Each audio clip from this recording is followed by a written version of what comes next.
4 years, 12,113 days in-game, 2,431 hours of playtime. That is how long I've spent in this hardcore Minecraft world, all without dying a single time. All working towards completing my goal of building an immersive medieval fantasy world full of different civilizations scattered across the Minecraft biomes, and showing how they all interact and live together. Redefining the Minecraft world as we know it through custom mountain ranges, carving rivers thousands of blocks long, and even flattening mountains to create more room for farming. But all of this had to start somewhere. I spawned in right here between these torches and set off to change the entire world. So I hope you enjoy this tour, walking through everything I've done in the last 4 years playing in this world. Click the like button and please subscribe as it helps me out a ton, and enjoy! We're gonna start the tour today right here at my house. The very first build I ever created inside of this world, with Oliver sitting out front in order to keep us safe, and an area where I store all of my shulkers that I still need to sort. A quick tour inside of it is I've been emptying it out slowly but surely. This used to be full of chests and stuff all over here, as this actually was my main storage room, but I've slowly moved a lot of the things out of here, even with some of the barrels being completely empty. These, however, are where I store all my empty shulkers and just a bunch of other goodies like extra diamond gear I've picked up, a lot of ores and things. I'm pretty sure almost all of these are full of coal ore, and all of my extra elytra, and just stuff that I don't really use, but I really want to keep holding on to. Yeah, we're very much ready for netherite horse armor in here. And upstairs we have my bedroom and extra little collections and stuff, the very first elytra I ever got, and then we've got some music discs and things kind of gathering around here, and then a little room right over here with the very first buried treasure map I got. And then up this room, we actually have the enchanting table. This, I believe, is still my only enchanting setup in the world. I might have another one somewhere else, but that is the one that I use if I ever need to enchant things. The top of the house has this cool little tower in it where we can get a pretty decent view around everywhere in this region of the world. I don't know the last time I actually came up here, though. That's a pretty cool viewing point. The rest of this little starter base of sorts has expanded with a forge over here where I keep all of my netherite stuff so I can craft it as I need to, and I keep backups and whatever as I'm going. So these things are all here ready to go, ready to be finished enchanting.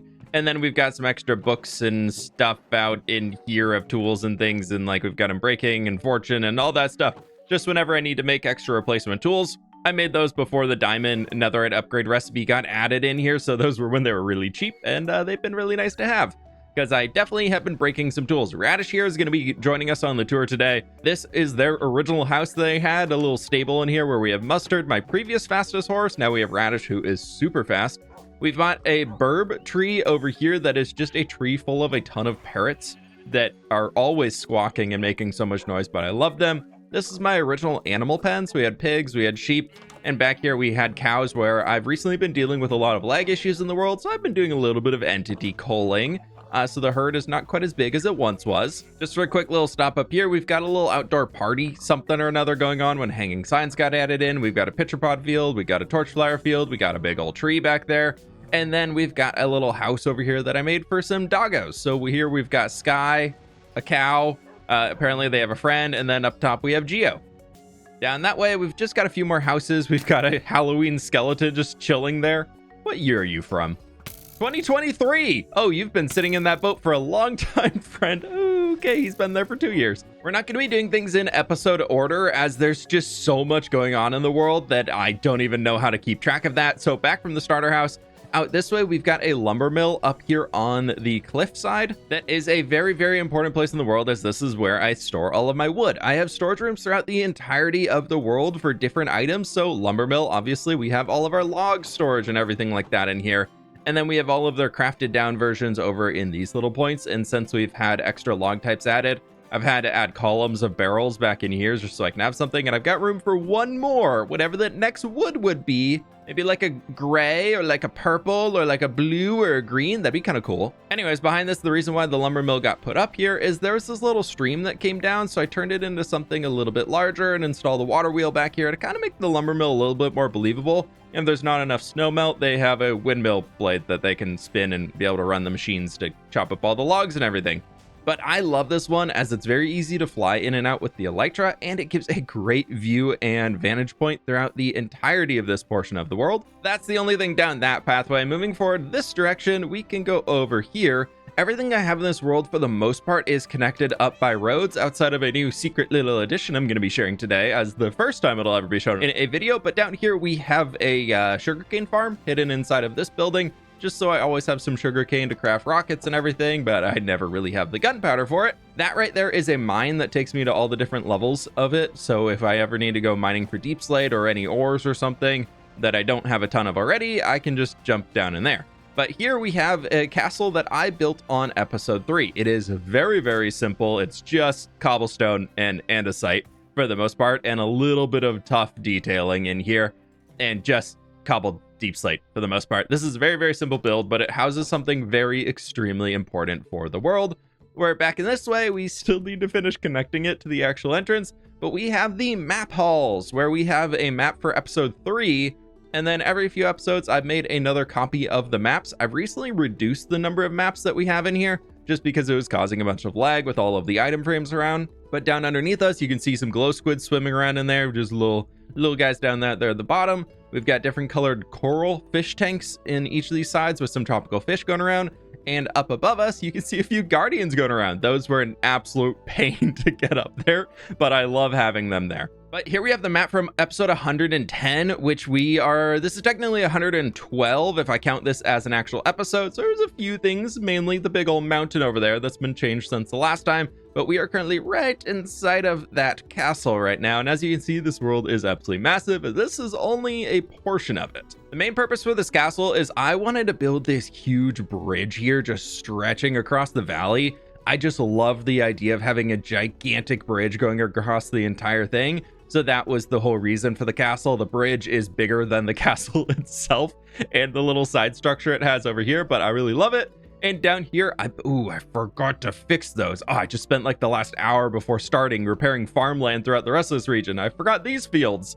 Oh man, there's turtles in this field. Okay, well, that's fine. Down underneath the bridge, though, this is in a very, very important section of underneath this entire place, which is probably the #1 reason for all of the lag in this portion of the world, is we have a huge village underground full of villagers. Pretty much every single house in here is full of a different type of villager for trading. So in here we have all of our clerics. Right down in there we have our stonemasons. Over there we have farmers. We have librarians and cartographers. We've got our toolsmiths, weaponsmiths, etc. is up there. Fishermen are down there.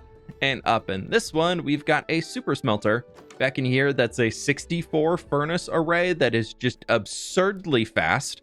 And it cooks down everything I could ever possibly need very, very quickly. And it's super, super amazing. And yeah, it's still got plenty of fuel in it. Nice. But this place has been super fun to be able to revisit constantly as the world has grown, as we have a ton of villagers in here. And if I ever get a new villager type, we've got a few buildings that we can still carve out and put little trading rooms in as we need to. But like you can see, all of our fishermen in here, we got a little fish tank underneath it. And these guys are here purely to buy campfires from. Oh, it's an amazing trade. That's such a good trade. Over there, though, you can see a little minecart track going and amethyst geodes. There's actually 2 geodes back there. You can see a second one at the far corner. And this rail line connects up to 2 other geodes. So if I ever need a ton of amethyst shards or amethyst clusters, I can just get on the minecart, break everything, go to the next ones, and blah, blah, blah, blah. And by the time I do all 4, usually the first one is pretty close to being regenerated, at least to the first stage. I will say the best part of this entire place down here is all of my stonemasons. There's 3 rows of these guys because I buy so many bricks, and then I've also been using it for the glazed terracottas, the polished diorites, and then like dripstone and stuff, and a bunch of quartz if I ever need that.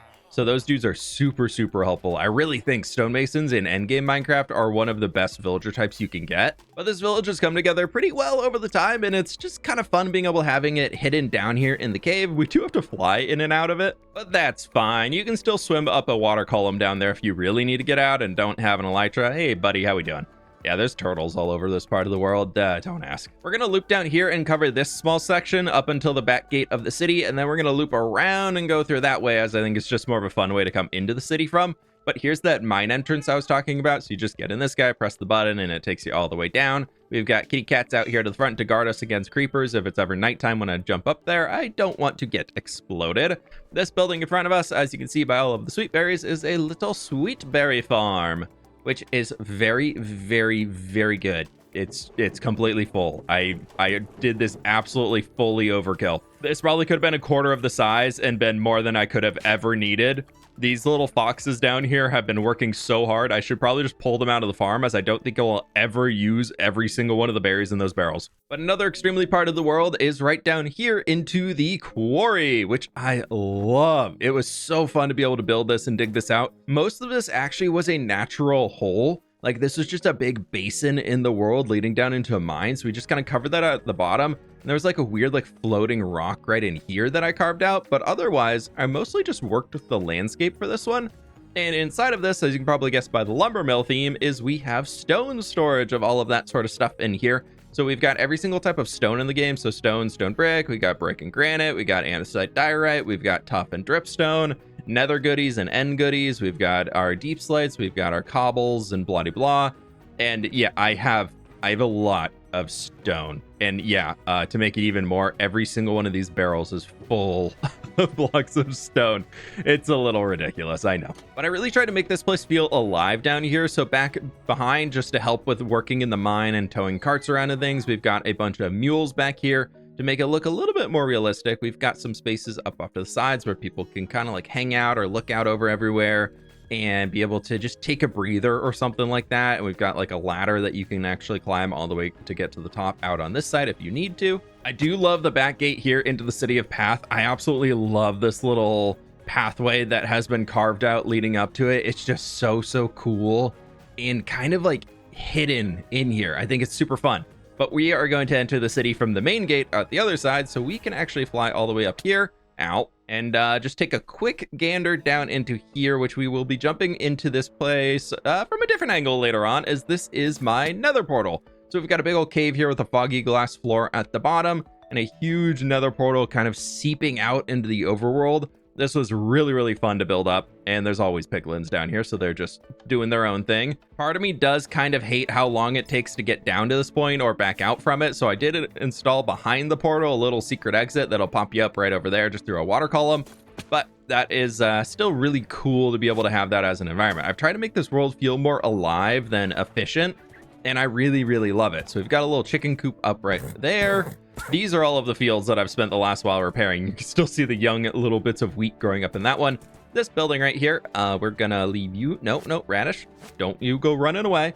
In here, this was a moss farm originally that I've turned into a pale moss farm now that I completely looted all of it for building up that mountain over there from the last episode. But continuing down this pathway, I really wish I'd made these like an extra block or two wider, because I can't even get through here on a horse. That's a little ridiculous. This little section here is, I think, episode 2. We've got a potato field and we've got a carrot field, and you can see the villagers in it. They have been working for thousands upon thousands of days harvesting all of those crops for me, and it gets automatically collected by little dudes that are living in the house right here. If he's still alive. Yeah, he's still alive. There's a hopper minecart hidden within that spruce plank so that all the stuff oh my gosh, Radish, what are you doing? Don't leave me. Anyways, it's just an auto crop farm that's hidden inside of a farmhouse instead of a ugly box, so it looks nice. Over here, instead of an auto crop farm, we've got ourselves another farm, being for honeycomb. This is absolutely amazing and so useful now to get all of the honeycomb you could ever need, because we have to do so much copper waxing and sign waxing nowadays. But we've got a cool little greenhouse in here that I really love. It's just got a nice little side storage section or something. These are all very old builds, like more than 3.5 years old probably. So the detail in them isn't the same for the standard that I do now, but I still love them for that little glimpse into the past of how I used to make things. Radish is going to get hurt a lot on this trip, I feel like. Anyways, right here we have this little side shack that I built up probably 1.5 years, 2 years ago, where you can see all the bees in it. That's just for bee breeding. If I ever need a bunch of bees, I just throw hives in there. Okay, how did you even hit that? And I can breed all of the bees I need, and then we move on to wherever I want to place them down. But over here, you can see all of these fields just winding down the hill, as I have been consistent with every single episode. 111 episodes now. We do have a field from every single one of them. Over here, we've got a bunch of sheepies. At the top, we do have a Jeb sheep just kind of chilling up there, doing his own thing. And then inside of the building, we've got one of every single type of sheep for all of the little auto wool farms as I need them. So I'm always constantly collecting something or another from here. Behind the sheep farm, we've got a few more fields over here. And then we've got a little fishing dock for this pond. And in the pond, we have a turtle pen where I was breeding a bunch of turtles to get scoot and turtle eggs a while ago. and then a few more just little farmhouses and things dotted around that I've just added to add more life into the world, to make it feel like it's more than just me living in here. My goal is to build a fantasy world, and in order to build a fantasy world, we have to make it look like people actually live in the world, which brings us into this little hamlet right here, where you can see we've just got a few buildings around. Another just simple older one. Oh, okay, Radish, come on now. We're gonna have problems, aren't we? But they've just got this tiny little pond here with a single canoe of sorts on it, and it's just a few little houses that serve absolutely no purpose other than just to see something as you're going along the road and letting your horse get killed by berry bushes, apparently. The same with this one up here. I really love this tree. This is something that I tried for the first time ever doing it, of making little candles on top of the leaves to look like they're flowers budding out the top of it, which is a really, really fun idea. And I like how it came together on that one. Again, just a few little houses up here, 2 houses and a grain silo of sorts over there. And then around this back corner, we have our first ever very holy ancient relic of this world. Radish, you're blocking it. We have moss on log. Have to share that one. Gotta share that one. But this road comes back down to where we were reaching with all of that, into what was the first mega project I did in the world, excluding the castle. I guess that probably counts as a mega project for being an episode 3 thing. But in here, we can just drop you off. Oh, there's no... Ignore that. I definitely put walls inside of that. Yeah, I finished that house for sure. But for a single episode to celebrate hitting 10 episodes in the world and close to 1,000 days, I believe. Maybe. I can't remember. But I decided to build up an entire town here, which I love so much. I've come back and expanded it since then, but we've got big old walkways to move around. Very much still in that smaller scale of building. I hadn't really grown into my current modern style. This thing is probably a little over 3.5 years old still, if I had to guess. And we've got an inn over here that's connected over the top into the stables and some more rooms for everybody. And then even through that, we've got another little side roadway that leads to 2 more small houses for people who might be like dock workers or farm hands or something. And currently the only purpose of this town you can see right here. Every single type of cat is currently sitting on the ground here in case I need to breed up a cat and I want a very specific color. I can come out here and get any of the types of kitties that I would like, and I love it. So we've got all of that. We've got fwishies for sale. They've eaten most of the fwishies out here. And we've got a bunch of little boats down here at the dock for the river. And one cool thing about this river is it does connect all the way out to the ocean, which is a very big thing I have in this world of making sure everything is connected, whether through waterways or through land or something like that. If I can connect it, I'm going to. We've got a big old storage room in here that I built out as this was my storage room and the first structure I made when I was working on the town. So I felt it was fitting to decorate and fill it out with a lot of cool stuff for us. The newer expansion to this town comes out on this end over here, where I added in another street or 2 and another few sets of houses, as it was just a big open grassy area that I wanted to fill in. So you can see we added this big old thing over here. We've got a boat arriving in carrying a fossil from the lands of New Papyrus, a desert region way out that direction we'll get to in a little while. And I just want to have a little story of them being connected, because I actually found this fossil, this exact one, in a cave out in the desert over there. And so I pulled it out, took a ton of screenshots of it, and I recreated it here. And I thought it was just really cool to show that maybe they're bringing it to display in the city at a museum or something like that. Our back road that we have up here has just got a few little places for people to live, a little restaurant set up, all that cool stuff, just adding more life to the region. My eventual goal for this is that you can wander everywhere and see everything being detailed to at least some element of it being intentional. And this was one of the first places where I really tried to polish off most of that, excluding the interiors of the buildings, because I was scared of interiors back then. I'm working on it. I'm working on it. I've been doing some interiors recently, but that's the farthest I want to go that direction, as the roads down there lead to connecting to everything on that side. And this way in my brain seems to make sense to kind of do one big continuous loop without doubling back on anything all that much. So through the fields over to this side, that little house that I mentioned right down there above the little fishing pond that we had, and this leads us up to the main city, where we'll go that way in a minute. As first and foremost, I want to head out this way through a custom forest build that I did, as we've got a very, very cool set of stuff over here that we can look at. This forest was super, super fun to design. They're all complete custom trees. We've almost removed all of the dirt from underneath it, whether we have rooted dirt or coarse dirt or whatever, blocking the grass from growing over, so it's just dirts and all that stuff. A little waterway here, and that leads us to, as you can see, a very dangerous point of the world, where to keep the radish safe, as they've already been hurt a few times by pokey things, I'll walk up here without. This here is a pillager outpost. Spawned in normally in Minecraft, and it was absolutely painful I forgot to fix that. To rebuild it. I tore the entire thing down and built it back up as a castle. A little like Norman inspiration to it, which I really love how this thing came together. But this constantly spawns pillagers around it, and I did even do a raid, and we got this guy in here, so I think that's Precious? Yeah, that's Precious. Hi, Precious.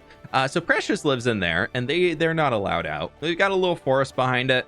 We do have the custom mountain that I just finished up right back behind it, and this is just a really fun way of adding something more unique for pillagers. I always think pillagers are such a cool addition to Minecraft. I used to absolutely hate them, but they are one of my favorite things in the game now. I'm actually gonna keep that potion. Yeah, it's only a 2, but I'll take it. It's just really cool being able to have like a roaming band of bandits moving around the Minecraft world. So I really like that they exist, as annoying as they are to deal with, but it's just fun being able to see them. But out this direction, before we go into looping backwards, we've got Stonehenge here of sorts, kind of inspired by it. And in the middle, we've got a villager sitting there, as this was my original raid farm to get myself my first totem of undying in this world. So I got the buffs from up there, the bad omen, and I ran down here and activated the farm. And I completely spawn-proofed this entire place, so the farm would only spawn in the middle. So that's why we have moss carpet everywhere around it. To do a backdrop against this, eventually I did build up this big old mountain, where inside of that we have a creeper farm.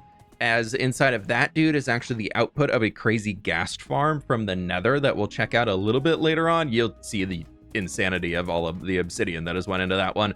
And down here we have a little farmhouse that weirdly is not destroyed, being next to the pillager castle. So I'm basically saying that the pillagers are basically extorting these people of their crops in order to feed them. So it's fine. They have a lovely, lovely relationship. We've got this big old mountain over here. You can see the huge landscape coming together back there of a very custom build that I've been working on for quite some time. It is an older style of landscaping. Everything is purely just stone and grass for the most part. Whereas I want to be moving into this type of landscape texturing over there with that new mountain that I did. So this one is going to be something that needs to get updated. Everything we're standing on right now is floating a few blocks off of the actual Minecraft land, or was a mountain that was carved down to fill the shape.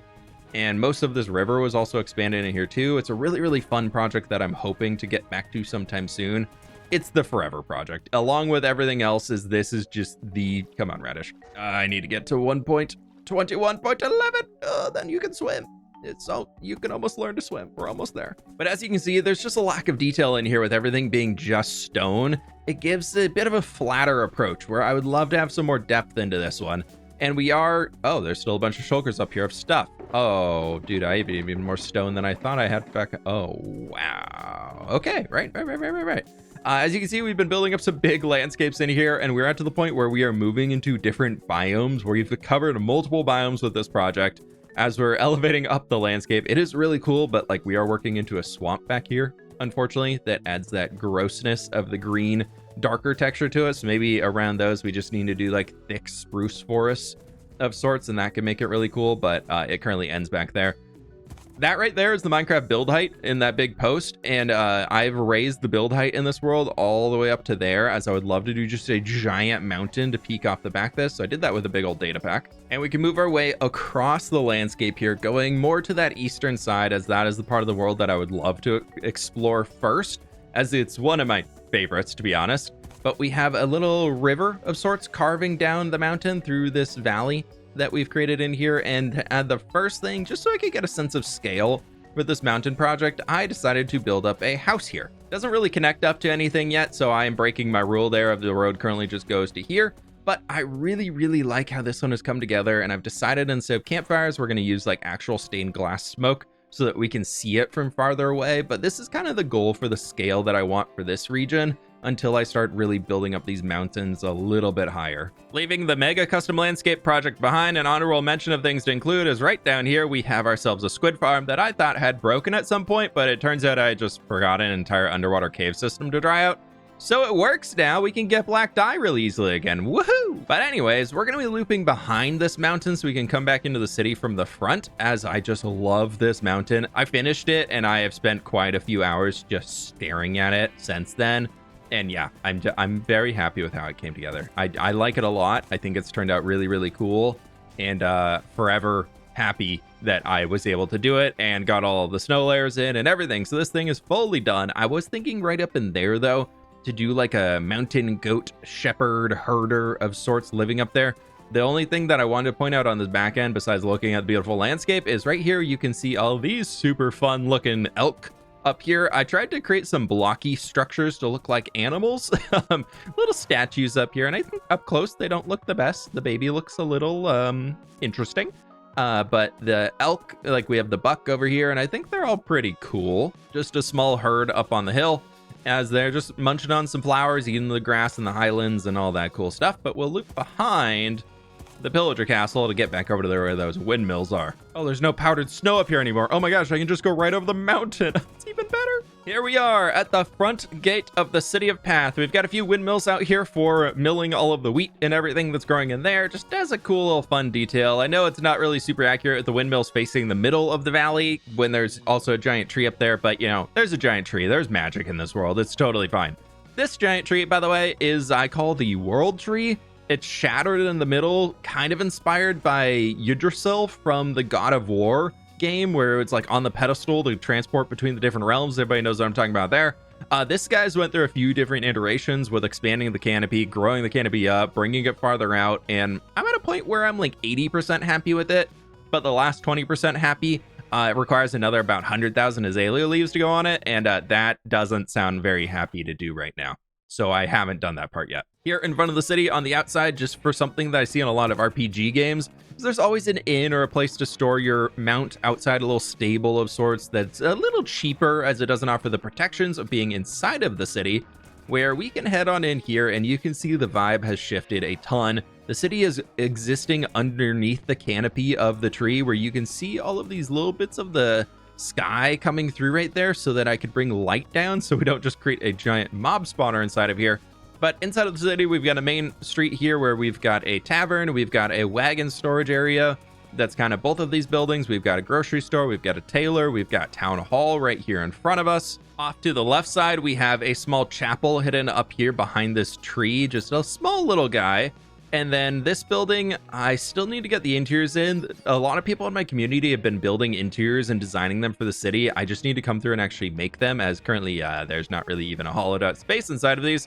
So I've got to do a lot of that still. We've got a library in here. I used to do the comment of the day. I kind of stopped doing it, but I was storing those books in here. Episode 46. It's been a minute since I've done. Yeah, I might need to. Do you guys want to see that come back? Let me know in the comments below. Do you want to see the comment of the day return? It was a second channel upload, so it wasn't the main channel, but it was second channel stuff. We also do have this expansion up here with the new landscape where I pushed the mountain back a bunch, so I have a space for another street in here, so we can have a few more buildings or like a park or something. So we can do something up there. That'd be really cool. We've got an Adventurers Guild building right here, like a guild hall. That's going to be really fun to be able to build out in there. Oh, dang it. I totally was like, yeah, the city's totally spawn-proof. Totally spawn-proof. There's nothing that could happen wrong in the city. It's fine, we can fix it. Gotta figure out where he spawned, though. Thought I spawn-proofed this whole place. Anyways, going across Main Street over here, we have a little market stall along the back there that I love so much. This building here is another stable for the inside, where we have every single type of rideable mob in the game, outside of the new camel husk, or camel in general, and a nautilus, because that probably needs to be in the water. So we've got those guys in here. Moving up this direction, we've got a little shrine of sorts here on this landing as we move up to the next level, where this is a blacksmith on the inside. I think is a pretty cool interior space that we have. We've got just this back little street for a, looks like a small building, but this actually has a very, very, very big basement level to it that kind of comes into this little inner courtyard between all of the buildings. So that's gonna be a big old carpenter of sorts. That little pathway goes back to the main street. And then underneath this one here, we've got a little wagon workshop of sorts where they're able to build some stuff up. Back up to the top of the street over here, we have a bakery structure. And then we've got just a house in there for somebody.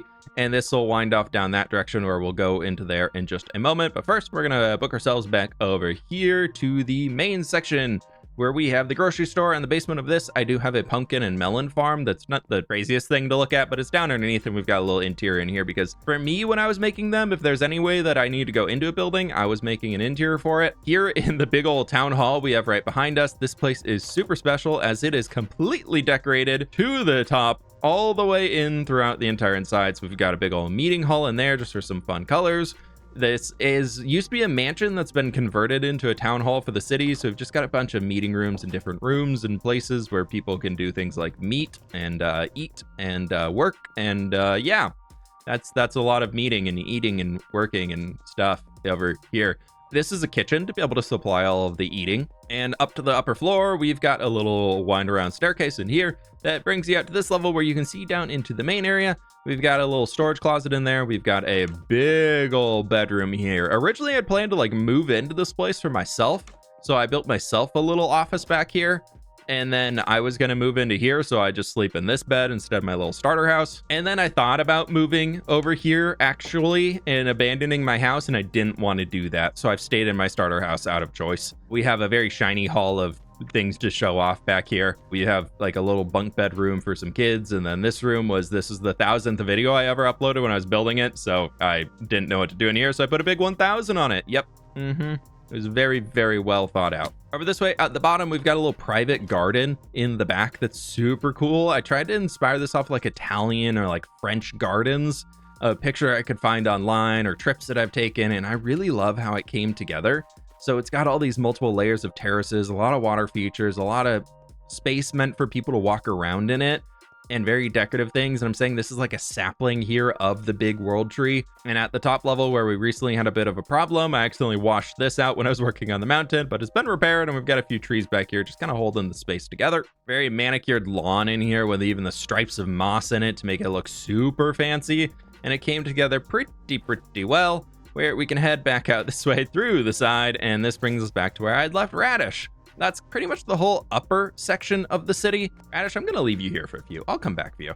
We've got 2 more buildings in there. Pretty much every single street is lined out with buildings for the most part now. This can be a big old merchant's guild that I need to finish building up. Here we have the post office. Off to the side over here, this is like a barber shop of sorts. I realized way after the fact that I did that symbol wrong for a barber shop, so I still need to fix it. We've got an apothecary and like an herbalist here that are kind of working together. Oh, we've even got a zombie. Hi, buddy. Inside of the herbalist, I have a glow lichen farm up here. If I ever need to run it, I can just come up here and do that. The person who designed the interior for this, I really want to build it because they made a new custom glow lichen farm that's super cool and just a fun little hidden spot in there. So that's a high on the to-do list interior for me. All of these ones up here are. I mean, they all are, but that one's like especially up there, you know? Back on the main street, moving past the post office, we've got another inn off to the side. We've got another stable just because there's a lot of people coming in and out of the city, so we need a lot of cool stuff in here. We have a cheese shop for Perry's Cheese right over here. This is definitely cheese. That's not a sponge, that's cheese.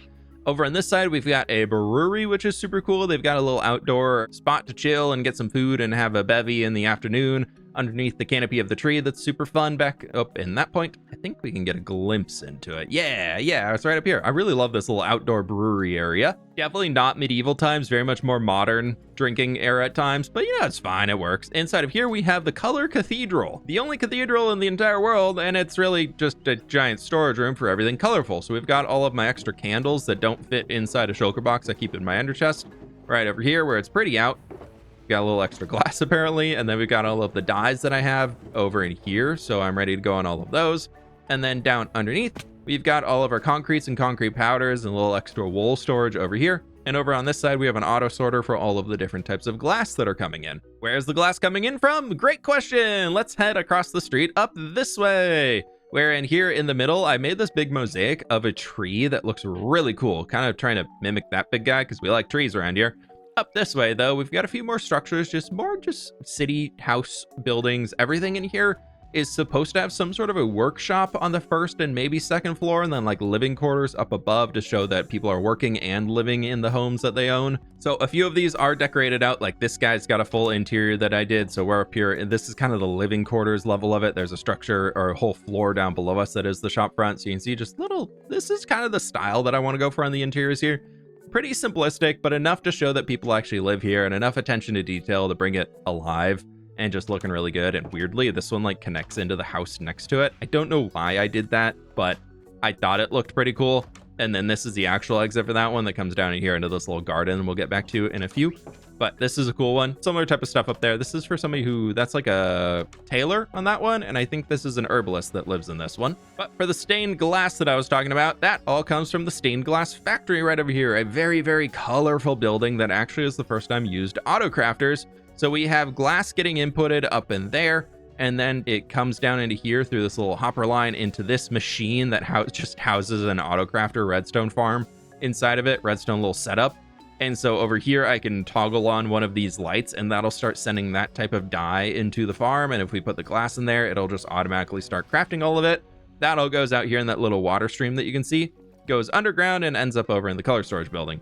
So if I ever need stained glass, I can just do that, or I could do it faster by just crafting it myself. Yay, we love auto crafters. We've got a few greenhouses in here, so this is one of them. There's another up above, right up in there, just so that we can show that they're getting their own dye colors from within everything that they're doing, because I like this world to be sustainable, not really like industrial revolution factories and whatnot all over the place. This is still very much an area up here that needs to be worked on between a lot of different sections. So that's an expansion that needs to happen in the city. But the expansion that needs to happen most in the city, which I think I might be tackling next, is right next to this park, and in here on the main street in this world it's just bleh. This has been here for so long and I hate it. I need to fix it. But up this way, well, here we have a lot of the dogs. It's not every type of dog. It's just a lot of my favorite dogs that are hanging out in here. But up this way, here's the lower floors, or the whole outsides of those buildings that we were just inside. So we have the tailor shop, or like fabric shop at the bottom of this one. So you can see all these things for sale in there. And then in the bottom of this guy, we've just got this little kind of oddities, herbalist type stuff in here that's pretty fun. I need to fill up these planters with some greenery or something in here. I was originally going to do trees, then I realized it was going to fully block everything. So I'm not sure I'm going to go that route quite yet. I'm not really sure what I'm going to do with it, to be honest. But I really like how all these structures have come together. This is one of the streets that is pretty much completed as it moves us up towards the Foliage University.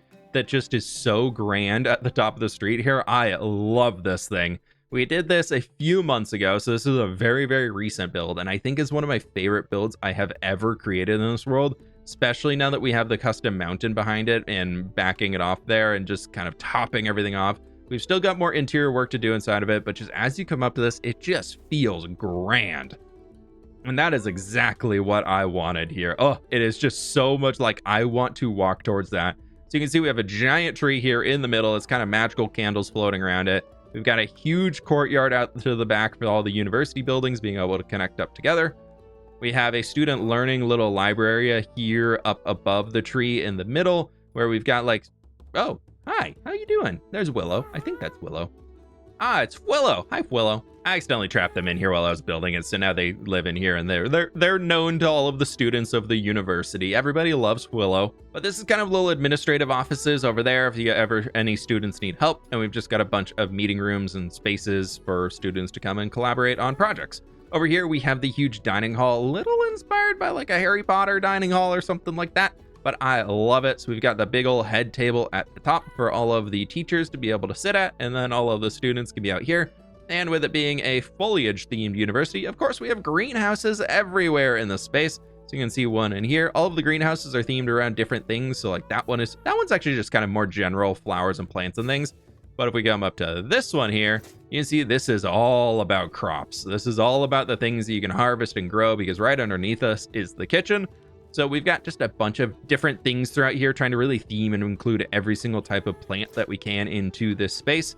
Bunch of big old trees here in the courtyard in the middle. There's where we came from originally, to give yourself a point of reference. Got a bit of a pagoda here in the center, and off to the side you can get some really, really cool views of the area that we are going to be walking to next. So as you come up here, there's just a lot of spaces for like little statues, trees, seating areas, and all that stuff. And then you get the view of this whole landscape out here that we've still got to explore. Don't worry, we're not even like a third of the way through this world yet. Not even a quarter, probably. I still do have a little bit of work to do in the university. We've got a few more interiors left to finish and structures to fill out, but for the most part, things are really coming together. That one does connect over to here, which is like the headmaster's building, where his workshop underneath is non-existent yet, but his actual living quarters and main office area up here is completed. And of course, their rooftop balcony that they have, where they have a private table and can, you know, just view out over everything, all their birds flying off over there, see the mountain, see the sun setting, and all this. Just, this is perfect up here. I would happily eat lunch up there. I am kind of getting the itch to come back here and finish off the university soon, so this might be a project we tackle. My goal is by the end of 2026, so end of next year, is to finish off almost everything related to path. Hopefully that includes the interiors, everything too. That at least mandatory needs to include all of the exteriors of everything in the city, because I think it would just be really cool before the 5-year mark in this world to actually have our first mega giga project be fully completed. This goes out the back end of the university, where we will jump out here briefly, as I want to do the university in one big batch, and then we'll jump back into the city, as we kind of already are on the tangent of this. Leaving the city, we've got a few sniffers over here because sniffers make plants, so obviously sniffers have to be included in the university. This whole area here has been landscaped out. This did used to actually be land, probably up to about the height of that cliff, and we turned it into a huge lake. I brought the water all the way from the mountain through here, carved it all the way down through that, so we didn't need a big bridge. All of this is custom landscaping. But up here, the very important part about this is showing how the university learning system works. So we've got all of the different types of flowers over here, so that the people studying flowers and whatnot at the university can come over here and tend to them and learn about them and all that cool stuff. Even some of our eye blossoms hidden under the shade of the little tree there. And up to this side for all of the arborists studying over there, or the horticulturists, I don't really know. Here's a bunch of fruit trees that we made, with resin being the fruit on top of them. And then over here, instead of resin, we use flower pots with saplings in it to make it look like an apple hanging from the tree of sorts. So we have a huge orchard just filling in the open space on this cliff here. And then a bit of a shade garden underneath here for the edge of the cliff, so we can have even more plants to research and things to learn about. I really tried to do as much as I possibly could with this structure of showing how it would function in reality, not just cool buildings and calling it a university. I really wanted to show how everything here came together. Crossing the bridge over here, you can see the mountain at the far side that we already walked by, the custom mountain that we've been working on. And we have another little field right over here. We've got a few more trees, as this is kind of transferring into like a highland region from more of the deciduous forest down below with all of our oak trees and birch and all that. So I really like it. That way leads off somewhere else, but for now we are going to jump down here, as this is going to lead us into the rest of the university, the lower section. We've got a little bit of a classroom here, kind of carved out to be a bit of an amphitheater, so the students come and sit on the stones. The lecturer could be down there, and this is a pretty good place to get distracted while you're listening to a lesson. It's not a bad view that would, really make me want to show up to class. But as we work our way down, of course, we've got more plants and fields and flowers and all that cool stuff. A little fountain right here, maybe some plaque or something on it. And then just more spaces to look out for students to be able to hang and exist and really just kind of living life at the university. With this big old lake here in front of us, where we've got a little student hang down here, or maybe some of the seniors have come down and set up on the lake shore, and they're just having a fun day out in the sun because, they can. Sounds like something I would want to do in college, But over here, we've got two big old fields for carrots and potatoes, and we've got the last sections of the university, where inside of here, we've got a little classroom for studying water plants, so small drip leaf and the works. And then here in front of it, for researching all of that, we've got some more fields, water ponics fields, patties, that's what we're going to call them. And we've got some more buildings here. This, I figured, was like a student hangout tavern of sorts, so while they're out here, they can stop by and get some lunch. So there's just some outdoor seating and everything. I still do want to finish the bottom of this lake bed and bring the mud down all the way across the entire thing, but it does look pretty good for now. There is even a little parkour course from all of the large drip leaf that you can take to get across this whole thing that's just kind of fun to do. And this is a part that I'm very excited to continue expanding for it, as I believe it is mentioned here, the Fungal Research Center. So I know mushrooms technically aren't plants, they're their own thing, but I thought it was cool to include them in the foliage category for the university. So this still very much needs to be carved out, as it's still the custom cliffs that I built up beforehand that we're now carving into. But we have this structure here with a big old gate leading into the mountain in there, as I want a huge cave system where we're going to feature wither roses and mushrooms and all of the nether crops and all that cool stuff underneath the university, and it'll meet up with the university itself. Down in here, we've got a little brewery area of sorts where they can kind of do all this stuff. And then over here, we've got a shade greenhouse of sorts. So maybe the glass is somehow using the sun to heat this space on the inside, but it's tinted glass, so it's not letting the light in. But that's enough to allow with the low light in here, because I need to spawn proof it for all of these big old mushrooms to grow. There is an interior for the second floor of this one that's just kind of a big old meeting room. This one's pretty bare bones for now, but it's just a meeting room in here for now. It looks pretty nice. And then over here, we've got that second greenhouse shade garden at the top level, which is pretty cool. Foliage University is a very, very big build, and I still think it's my favorite thing I've ever made in Minecraft. I love this thing so very much, and it's just the amount of detail that has went into it is super special. We didn't even touch on this. On top of the dining hall, which you can see down here through the lights, there's a whole garden section up here too for the rooftop for students to come out here and chill and study, read, eat, hang, whatever you want to do. And then we even got like a little sapling house in here. And then the rose room where you can come in here and just eat and hang and study amongst a bunch of rose bushes, because why not? That'd be nice. But that can end the side tangent outside of the city. I guess it's part of the city. I'm basically saying it used to be a palace that's been converted into a university, which is why it's kind of so big and grand and up here, because there's not really a palace king ruler of the city in the lore that I've created. Not that there's any too much crazy lore, but yeah, that's kind of the vibe with that one. We've got all these houses in here that we kind of briefly looked from the outside. There's not really interiors to them yet. This is going to be a little guard shack in there as it connects into the city wall. Back behind this point, though, there is a fun little hidden point where we have a little park of sorts. You can come out here, you can just sit on the ground. I love the glazed terracotta and the leaf litter in here. Looks so good underneath this big old custom oak tree that's super fun to build. We'll just do the whole city and then we'll go and get Radish so that we can just kind of keep going with the paces. Radish was causing a little bit of confusion. Down in this direction, though, we are back to the main point where we have Ixie Pixie's Goldsmith, which is a super cool interior. I don't think I really have the time to jump into every single interior, but here's the main or the basement floor where there's the workshop, and then here is the main floor of it. This is a very cool build. Over here we have Nova's proper copper workshopper, where we have just a copper workshop that is looking super sweet, and the building is very fun too, with kind of an orange theme to it. Behind it, we can head out this way where I do have this big old armory that has every single armor trim on display inside of it. Outside of these two, I have not added statues for them yet, but they are in there at least, so they're all included. You can see some up there on the top. We've even got silence, so if I ever want to get new armor trims, I have every single type in there. Like we've got these 4 in here, and then silence is just sitting in the corner back there because it has to be on its own because it looks so good. I mean, look at it. I love it. That was right when cherry leaves came out when I built this guy. So I was like, of course I need to do cherry leaves on the outside of it. Of course. It's pink. We have to include it. Inside of this structure here, there's not really a great interior. It's just some farms. I feel like I want to redo this and move them into the basement so we can have a cool interior for it.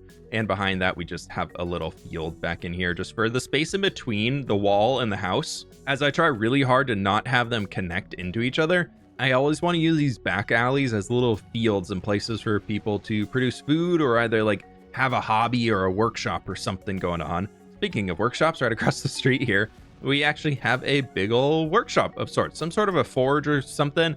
In reality, it's my lava farm. So if I ever need lava, I just come in here and I can get a ton of lava. Yes, fire tick is turned off in this world. That's how these are not getting destroyed. Fire tick is turned off and Enderman griefing are turned off. If I haven't mentioned it, those are the 2 game rules that I changed when I created the world. I said it in episode 1. I'm not hiding anything. And here we have this big old tavern that's called the Drip. The structure is inspired by the tavern I built in Empire Season 2 that I just really love the color palette to it. So I want to give it a little bit of an ode into here.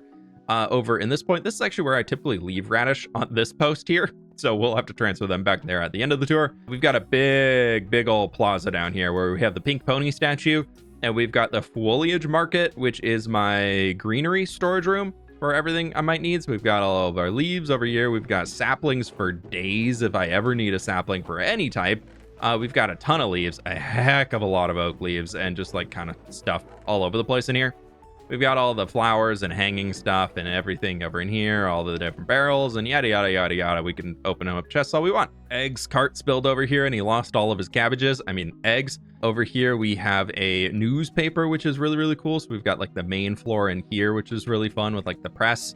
And then there's a little employee break room down in the basement. And then the main office is kind of right in here, and like more stuff up to the top over in there. This building here is supposed to be like a town hall for the lower half, so like a governmental building that I want to, in the expansion of that street, filling it out on that side, I want to extend the road behind here and get the buildings lining all of that.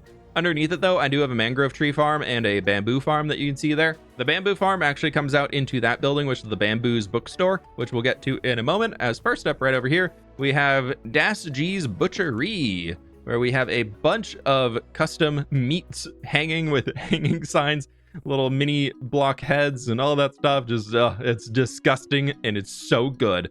Out the back, it does have a little way to get to the upper floor for the person who actually lives in here. So they got their shop front on this floor. All of the exteriors of the buildings in the city, I'm designing myself, but some of the interiors, well, most of the interiors are designed by people in the community. So like Dash G is one of my moderators. Absolutely awesome. Over here, we have a cocoa bean farm in the upper floor, but down in the first floor, we have the Binksy's Sweets Bakery by Jinxie of Hearts, which is very, very cute. We've got a little custom cake banner, and they got a little kitchen back over in here. Very, very cool. So not all the interiors are in yet, because they take me like 2 hours to build each of them between getting the materials and building it up, but I'm working on it. But here's that back gate that was from the quarry up in here, just to give you that point of reference for where we were probably 20 minutes ago. And that leads into more of the industrial section of the city, where this is a big copper aging facility. So I built out a huge copper factory where you can bring in the ores, they get smashed in there. The raw copper comes out, it gets cooked in these big furnaces back in here, and then after it's cut up and everything, it gets loaded in here to get distributed throughout the rest of the world. The functional reason for this one is these are all ender pearl chunk loaded down here underneath. Fancy term for basically saying the area stays loaded in, and I can age a ton of copper in here. So currently it's full of chains. I need to tear all of this out and put doors and trapdoors in here because I'm running low on both of those. I'm actually running low on copper, which is really unfortunate, but it's a really cool spot down here and I'm super, super happy with it. So there's the Foliage market up there. We've got this big old building. We've got this kind of like back way over here. This structure is an old water mill, like very, very old part of the city. And inside of it, we have a glowberry farm and a hanging root farm, just kind of in there for some simple stuff because I needed them at the time. I dug this canal out here for all of the snow melt to be able to get out into the harbor. And this structure here is an inn that's kind of split between that building over into here with big old kitchen and everything that'll be on the inside soon. Currently it's way too empty, but that's fine. Over here, this one is completed, where we have the Bamboo's bookstore, as I mentioned. So the inside's just a little bookstore where you can also get a little bamboos. Or if you come downstairs, you can get a little bamboo, as you can see, into the farm, and it gets auto-crafted into the blocks and everything right there. Oh, I did actually do the first floor of this one randomly one day. We have this as like the first floor of the inn, more of like a eating area, kitchen, restaurant of sorts. And it's because there's all the propagules here. Right, I have a mangrove propagule farm. I completely forgot. We got a little basement down here with the little propagule farm. Forgot that I did that. Nice. Here we have the eastern exit of the city, the main gate exit down into the harbor region, which we'll go into shortly. And it's got a little barracks, a big guard barracks structure right over in there. And right over in here, we have a basalt factory with Dino's basalt rocks. So we've got this big old factory in here, which is absolutely awesome for all that stuff getting moved around. And underneath is actually a automatic basalt farm that we have hidden in the basement here. That's super cool. And this actually turns on a beacon if we ever need it for farming at the basalt farm, so that we have all that stuff ready to go. We got a fish and chip shop right out here ready to go, so you can get your fish and you can get your chips. And then we got a little workshop right over there crammed in the corner. And this building still needs its interior, but I'm pretty sure it's going to be like a clothing shop, like a tailor or something. This I'm going to carve out and turn into a big dry storage, cold storage, like a cave that is used for storing things because it's cold and everything. Here's the backyard again for a few more fields and a little green space of sorts again with that canal. Heading up for now, as we can reach up to the highest point of builds in the city on this side, we have a brickery, a brick factory, where we are drying a bunch of bricks. We are cooking down all of the clay and everything. So we've got all that stuff symbolized as cooking in these big old kilns. We've got tons of coal as our blackstone back there, and we've got all the pots being made.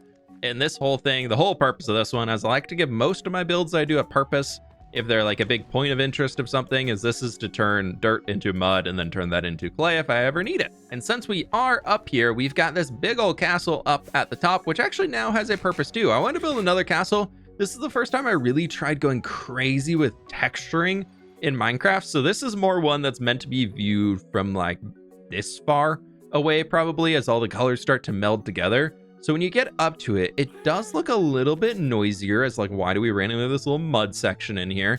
But I love this thing for a far view distance backdrop, as there's not really a route up here currently. The only reason why I come up here is that I put a snow farm inside of it right down there if I ever need snow. So that's kind of the whole purpose of this place. You can even see I tried a ton of glass panes in here to get those extra smoothed out curves and lines and things, make it look like icicles for coming over the edge and dripping down and all that. It was just really, really fun. And of course, we have a happy gas up here, as that's obviously in lore how you move up to this place and back down with our little airship dock up here. So we have our happy gas. This whole mountain range here is eventually going to be redone in a very, very similar style to what we have over there. It's a very big project, so I don't want to do it yet. But I'm very excited for it. Outside of the brewery, though, we've got a little stable for all of the horses and mules and donkeys that would be pulling the carts for the brewery to be able to hang out up there. Inside of this structure, we can jump in at the upper level, as this is where all of my red sand is stored and my red sandstone, and then that leads down into the main section, which you could probably guess has sands and muds and all of the shovelable blocks in Minecraft. So we've got all of my dirt storage in here. We got a little bit of dirt, and we got all those guys stored in here just as a quick access point to grab everything and a reason to come over to this part of the city. I figured throw a storage room in, and that's going to cause me to want to come over here a lot more. Down along this edge of the docks, we also have a dried kelp farm down here where there's a huge kelp farm underground, and that all comes up and just gets cooked away in here, and it looks like it is very, very full. No, something's just bugged. I don't know. It's fine. I don't really need to run it. But we've got a bunch of big custom ships that I've been working on. I've been trying to learn how to design boats better in Minecraft, and so it's been a huge challenge for me, but I really love what I've done with this one. And then here we have a diagonal one that actually turned out fairly well. I did that when pale oak was added to the game. That was a point of reference there. That was what, about a year ago now pale oak was added in? Or is that earlier this year? I can't remember. Anyways, over here we got a little chicken coop for some guys hanging out in here. They're free chickens. They're just roaming in their box. We've got a little outdoor workstation over here. This inside of this building is a mud farm. So if I ever need mud, I can get that just by putting in dirt, and then I can get mud out of it. So that's pretty easy to do. I need to rebuild it and redesign it for the interior then as a better version, because that farm really sucks. But you can see more just like equipment around here for moving things around. We have a lot of cranes, so the harbor space, we have the lower dock and we have the upper area for the road and everything. And then back up in here, this can be a big old blacksmith, and we're back out to the basalt, Dino's basalt rocks. That wraps up that side of the city. We might already be close to an hour in. I don't know how much I'm cutting out of this video, but I have recorded for an hour at this point in time. Oh, geez, this is a big tour. And we've got a lot to go still, so buckle up. Go refill that water cup. We're going. Every single one of these interiors has been completed, so let me go park Radish at the very far end of the harbor, and we will go back and work our way back through here. Okay, so coming in here, we have a harbor master's house right there, built by Blocky. Over in here, we've got an inn built by the Simple Architect, and we've got a very, very cool base floor in here that's super, super fun for a little kind of seedy, dark area, and it's just a lot of little spaces where you can sit and grab a bevy, chat with some friends. Definitely no shady activities whatsoever. Up top, we've got a bunch of rooms, and it's just so well decorated, and you just see all the little rooms in here. Don't have time to do all of it. We will be here for 5 hours if we look at every little nook and cranny. We've got another one of those big old crane things over here with another boat that I built up. This one's a little bit older. It's not my best, but it's pretty decent. Anyways, here's Blocky's boat business for the harbor master themselves.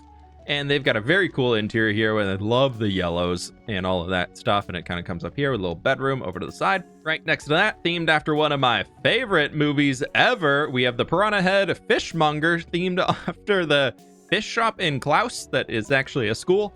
It's one of the best movies. It's the holidays right now when this video is coming out. You have to go watch Klaus. It's your homework. This is also a very, very good little interior in here. So we got all the living quarters. We got all the big old fishies. We've even have some salmon in here that if you want to take a live fish, and have super, super fresh fish. And then down this way, we've got the stables. That's Seahorse's Rest. That's looking super cool. Inside's pretty basic. And we have the Frenchman built this one up, I believe, and it's looking super, super cool. I'm just going to steal their bed. I remember they did a ton of extra work with item frames and paintings and things, but I had to start limiting how many I was throwing in because world get very, very laggy with a lot of build. So I had to remove a lot of them. And here we have a little grocery store. Rainy Days grocery store, where they made me go get a piece of ancient debris. Not mad. I'm not mad at all. But this place is super cool with a lot of storage and everything, just like a cheap grocery store, which is super fun. And then over here, we've got a restaurant right next to the grocery store. So we've got this on the first floor. And this comes up here with like a bar and the kitchen up above. I believe this was by Ludd. Yes, Luddy's Caribbean Grill. So you can see the building here. I absolutely love the pink tones in it. I really fell in love with cherry wood when I was decorating and building out this section of the city for the harbor. And it was really, really fun. This is another one by Simple Architect where they did a very, very cool storage room in here. We can close these doors, and we have so many doors on the inside that are being stored in the storage room of doors. And you just see all of the little bits of storage throughout here. This one has a very cool upstairs. And then on top of the street, we have Warehouse 45 with Super's Coopery out back for making barrels.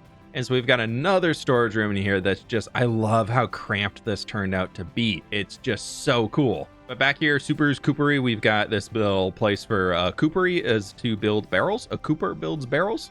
They don't run chicken coops. I know, news to me also. Inside of here, we have another little cold storage cavern that's finished up. And I'm so surprised a creeper has not ended up in either of those boats yet. Back over in this one was by Stam, who built a little blacksmith over in here. This looks super, super cute. And it's a good little cozy building right in there. At the top of going back to Simple's warehouse storage solutions, this is the upper floor of that one. That's also very, very cool. This little guy I built myself as nobody wanted to climb it, so I designed the interior too. And it is a fisherman's guild hall of sorts. So the fishing guild probably isn't the fanciest of places. They've just got a chill little spot in here. They've got a fish that they take care of. And then up top, they just have a place for storing papers and all that. And yes, it is completely spawn-proof, even with how dark it is. I know, I did a wonderful job. Thank you. One of my longtime friends, Thomas, built this one up where we've got a very cool little merchant shop in here with these lovely cabinets. And then it has a very, very small staircase to lead up to the second floor. We've got a little kitchen and bedroom right back over into there. And on the far side of this, we have an apothecary by Rainy again. How did a turtle get here? Oh my lord. This is the bottom for the apothecary. They're not currently in business. That's why nobody's behind there. That's currently why it is. They're on break. Yeah. Over here, we have Archibald's Amethyst Emporium, which is very, very cool. So we have Addie the cat sitting right up there. And then down in the basement, you can see a little craziness going on with here with our little... That was the first one of those I ever made. What are they even called? Something skulk sensor? Amethyst skulks? Budding? I don't know. I still don't know what they do. All I know is it makes lights when you move.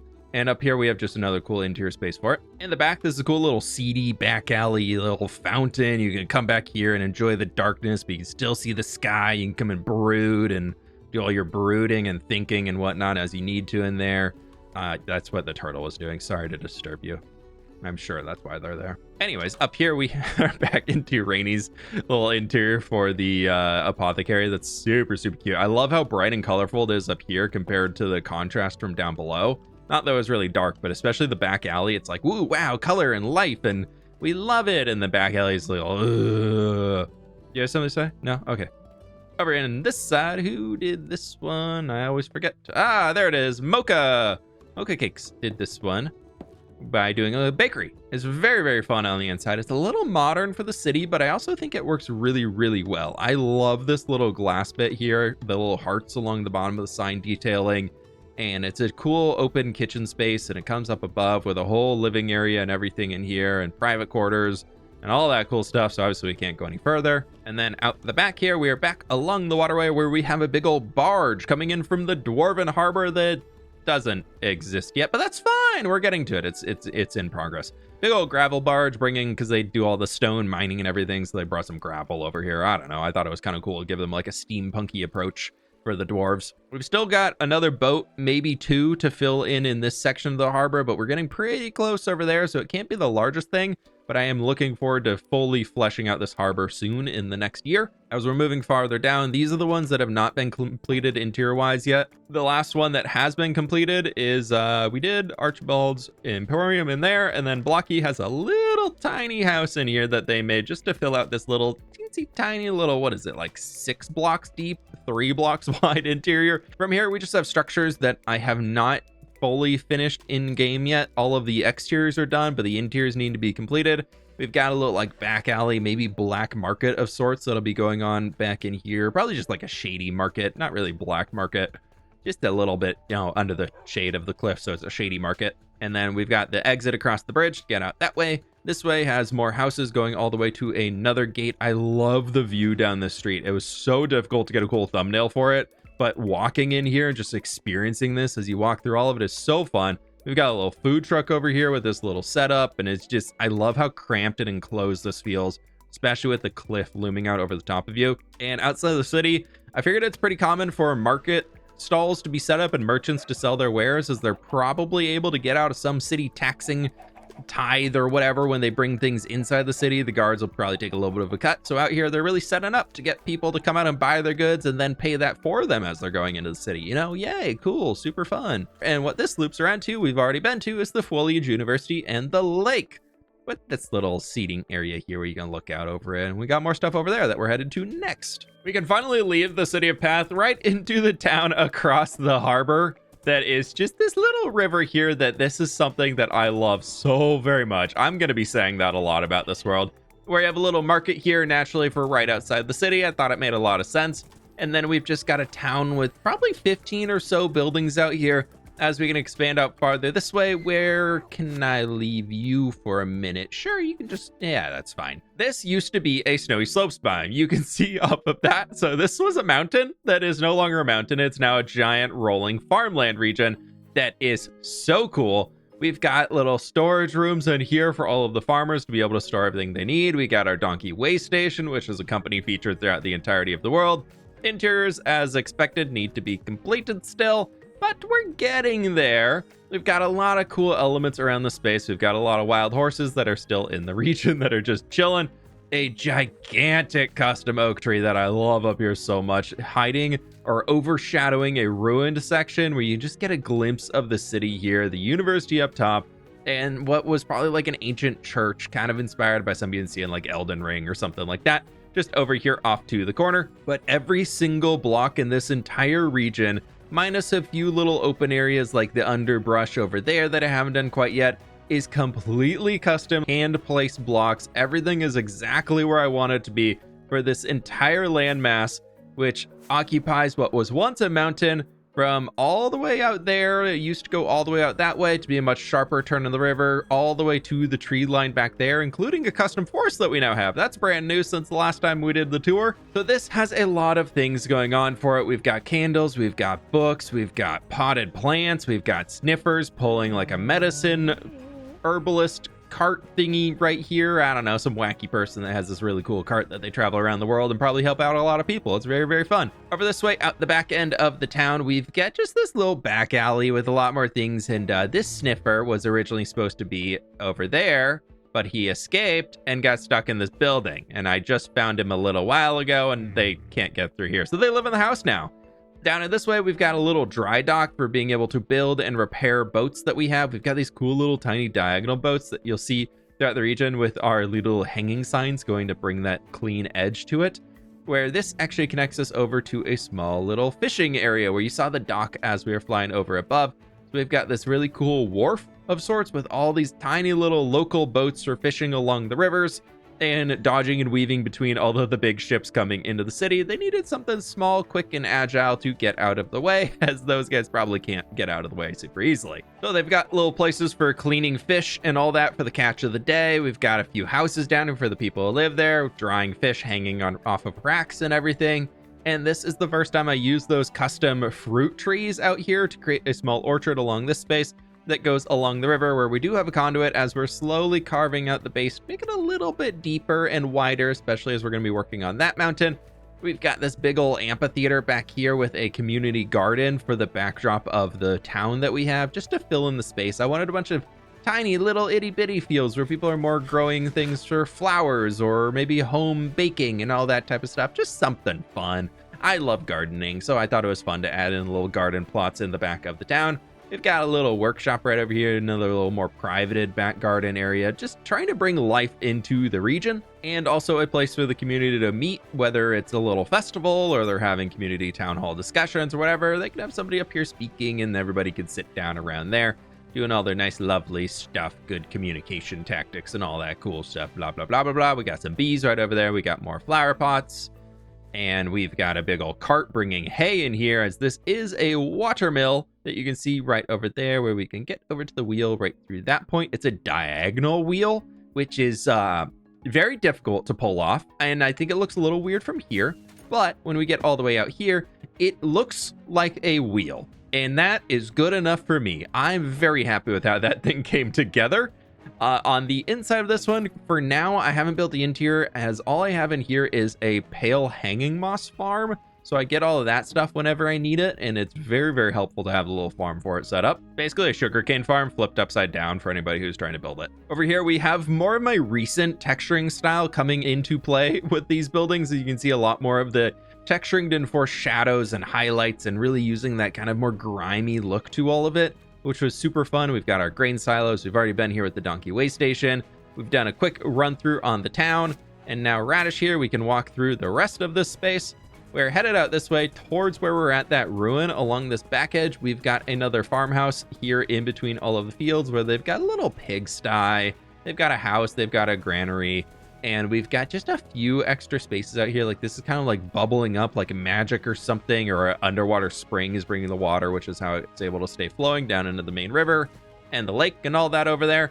We've got a lot more stuff to check out this way before we venture off the path that leads out that way to the rest of the world. So we'll head down here first, where of course, giant wheat field. This whole place in here, I put moss at the bottom, so we only have the biome coloring in the trees, but you kind of get a little bit in the grass here for the snowy slopes. That's kind of the only remnant that this used to be a mountain, is that we have that in here.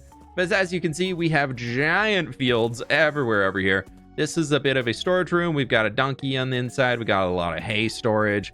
This is going to be for a weaver of sorts. They've got a little chicken coop. They've got their own private dock and their little boat down here. Almost all of the waterways around the entire landmass here, or edge of the river edge, not waterway, is decorated like this going along, which I love so much. So much small drip leaf has went into it though. It's been a huge pain in the butt, but we're getting through it slowly. Over here on the far side, we have all of our sheepies hanging out right behind this. There was grass in here and they ate it all. Oh, I hate sheep in Minecraft. I didn't know they ate grass and it makes me so mad that they can eat grass. Over this way though, we've got some sniffers who are lovely and they don't eat grass. He's got a horse friend now, so that's cool. Inside of here, Radish, don't move. We have a fern growing operation, so we can just do that and we get a bunch of double tall ferns, harvest those, replant, and you get 2 per double tall fern that you shear. So super great for duplicating your ferns. And then down here, we've just got another boat and we've got the house and we've got a little lake and everything. This is kind of just symbolize that this is for the ferns. So we've got a little fern field, like a hemp field or something back here. A little custom forest along the edge of it for a clearing of trees. Up here, I'm not too sure what I want to do at this section yet. I originally wanted to establish like a ferry that was going to go this way out around the corner to a harbor for the Dwarven area, but I'm not too sure if I'm going to do that or not anymore. It's kind of up in the air. So if you have ideas for that, let me know. But heading back along this way, we can get over here where we have a wagon that fell off the side of the road and nobody came to claim it. So it is just completely in the weeds now. Brush and vines are growing all up over around it, and it's just kind of stuck here in between the fields. Up here, we've got another little bee area for all of that because they help with pollinating and keeping the crops healthy, and they got all the flowers and stuff. We've got some more Halloween mobs from 2024 hanging in here. We got a gold zombie with a pumpkin on his head. Big old wheat field over here. This is very much inspired by Manor Lords. I was playing a lot of Manor Lords when this stuff was coming in, so I inspired a lot of these houses off of like Manor Lords professions. And we have a fallow field in here, which is a field that is being left to rest so the soil can regain its nutrients instead of constantly working it. Fields need to be rotated in and out or have like a different type of crop planted in them for them to remain healthy. So we tried to bring that in here a little bit, at least the idea of it. Over this way, we've got some goats. We've got a torch flower field, and this goat managed somehow to get over on that side. Excellent work, friend. They are all attached with leads to these bushes, as you can see, because otherwise they would leap out of here and never hang in the field that I built for them. So they're all stuck to the bushes looking like they're eating food. We've got another little custom garden over here that I really like how this one came together. And down this way with another house, we got some doggies and a little dog kennel off to the side to make that one a bit more unique.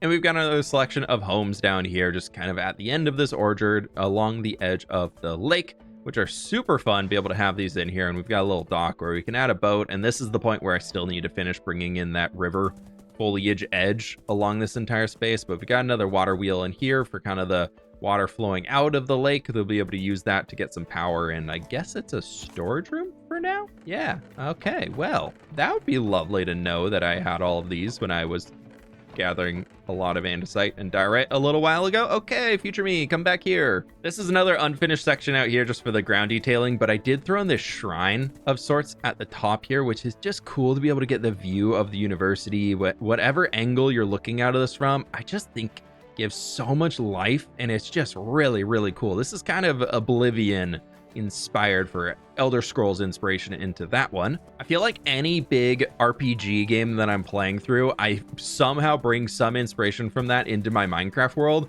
so I can really tell what game I was playing at the time when I'm building things out here in the world. Nope, we're going this way. Based off of just how I detailed and added extra little elements to things. Okay, we've got the forest floor in here. There's little bees hanging out, all these big old custom trees. And we've got this dividing wall that maybe used to be the old wall of path. Used to stretch all the way out here, and then they moved it back in there more just as the city grew up. And this is kind of slowly crumbling and returning to nature, so it's more just decorative here. And as we have more decorations up in this way, Radish, you can stop there. We've got over here some charcoal kilns that are just some workstations, work yards of sorts of just being able to produce a bunch of charcoal, like throw all the wood in there that they harvest, and you're able to kind of gather that up and move along.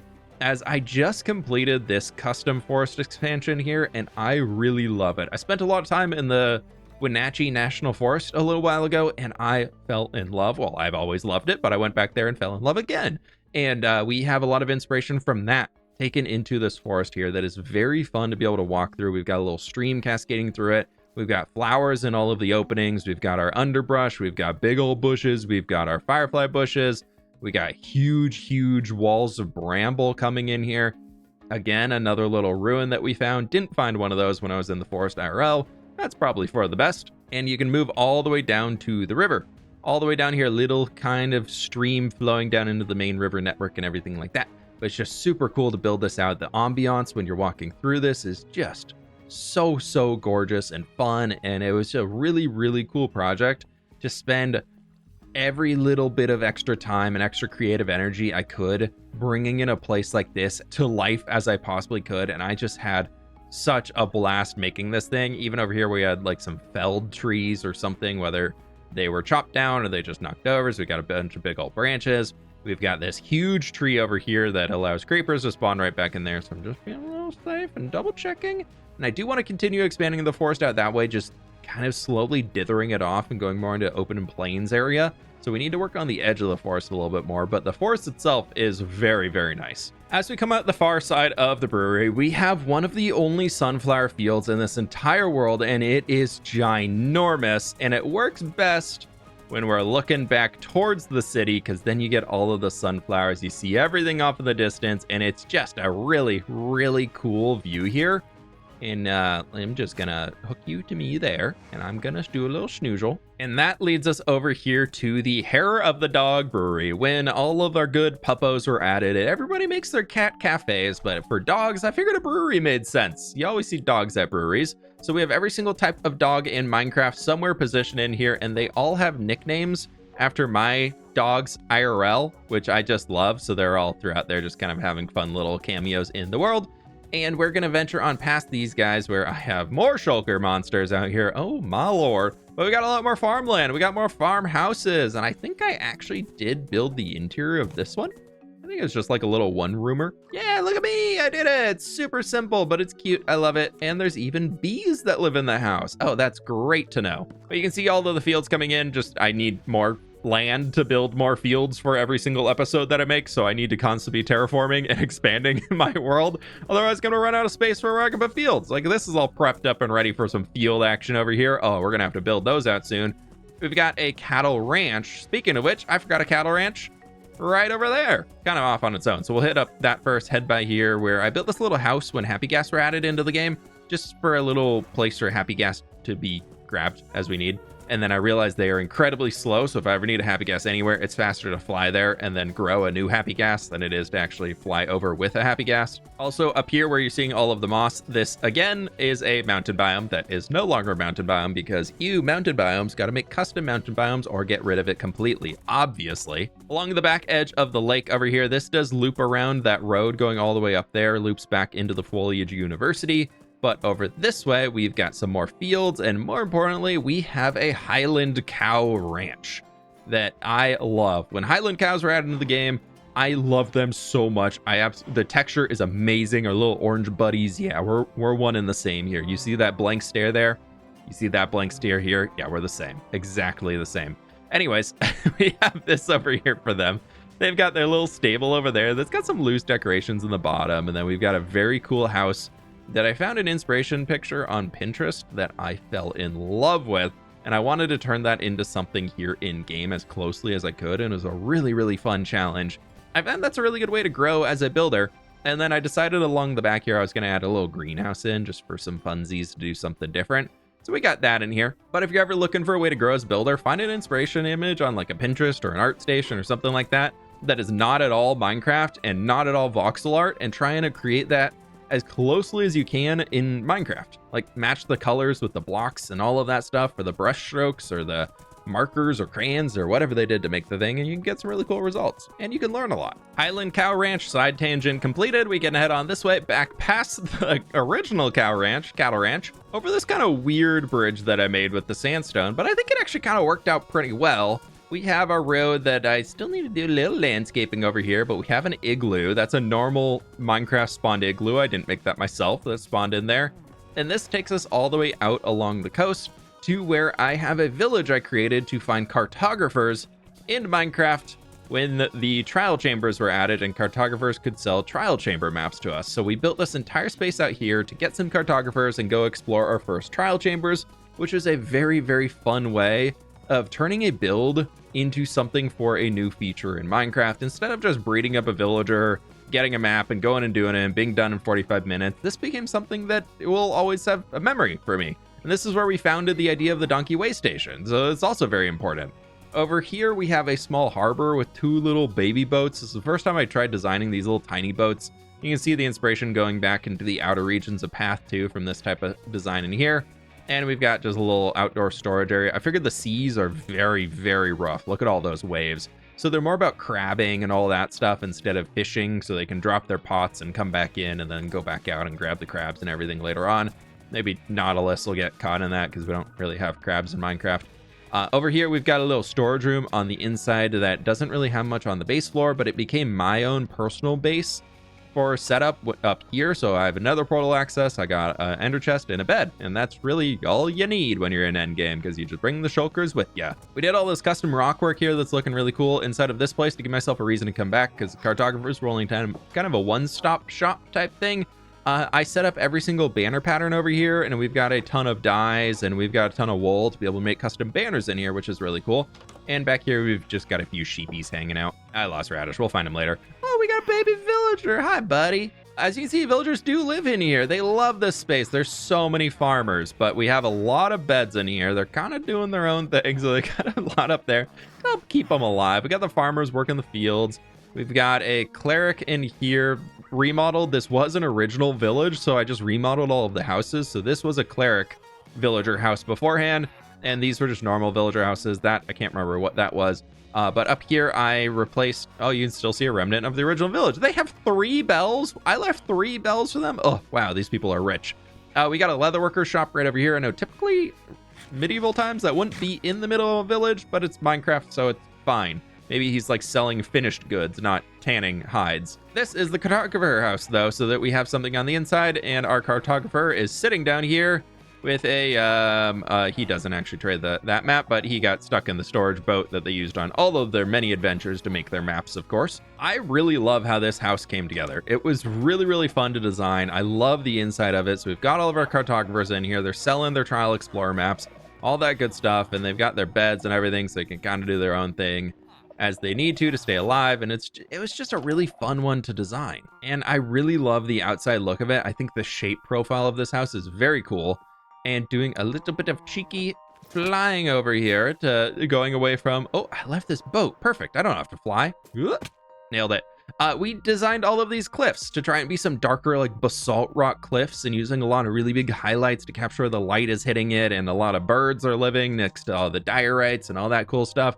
All of our seabirds and everything. It was just a really, really, really fun one definitely is completed more than just the edge there. It's a project that I want to come back and revisit, as we're going to slowly snake this coastline around and meet up with the Dwarven city down that way, which is our next stop on our tour. This is definitely like a 2-episode build out here, I think. One with just kind of experiencing the first stuff, and a second like finishing off the village, and I think it came together pretty well. I would love to come back out there and expand and do a little bit more terraforming. I don't know how much I want to actually grow the village to be more houses, but I love the idea of the region. So it's just kind of another thing on the unending list of terraforming projects I have. Wow, I haven't seen this view in a long time. That looks so cool from over here. Oh wow, that's looking awesome. To the far side of the dog brewery, the road also leads off in this direction, where we're going to be heading next down towards Toughall, the Dwarven city that I am creating.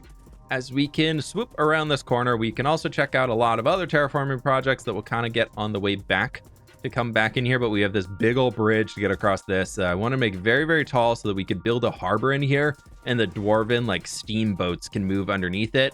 As this river used to not be river, this used to be land, and it is now river. We did a lot of digging. We've done a lot of digging over there that we'll check out as we keep exploring this area. All of these mountains around here, I am planning to transform into custom mountains as we're going. Again, more terraforming stuff. Woo, woo, woo, woo, woo. Love me some terraforming. Super fun. For now, the Dwarven city isn't exactly massive. It's got a few things coming together in it. We've got... Oh, my donkeys got loose. What happened to my donkeys? I have to get more donkeys for the way station. Oh, something happened here, though.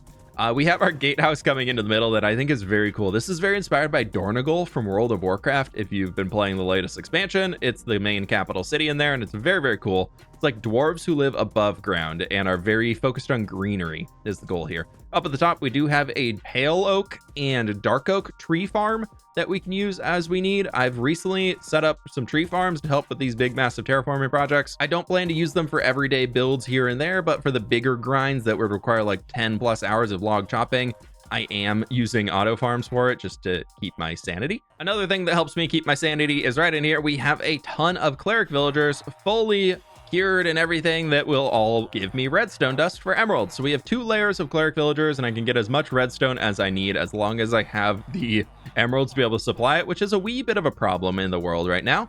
But the building does look really, really cool. I'm super happy with how this one came together, working into the environment of everything around us. A little movement for our dwarves. You'll see the minecart going back and forth. And inside of here, theoretically, is supposed to be where I store all of my emeralds. I've never even had enough to fill up my own shulker box to be able to then have extras. So yeah, that hasn't happened quite yet.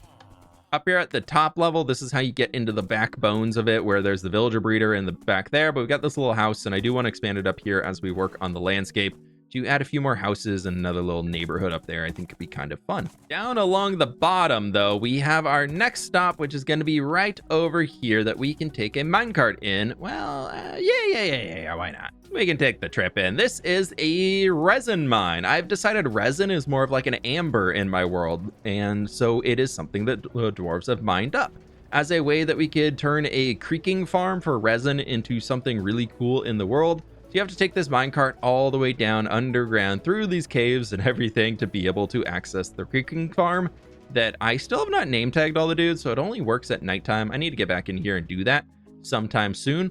But yeah, so anytime it turns to night, this thing will spawn a bunch of creaking. They'll end up right in here. You can swipe at them, and then you can use those to produce a ton of resin. That'll all end up right down in there. There's actually a decent amount in that farm. I also have everything in here has to be fully spawn proofed, at least for a creaking to not be able to spawn, because they can even spawn on rails, I learned recently. So that's why the cave gets smaller and smaller as you go down.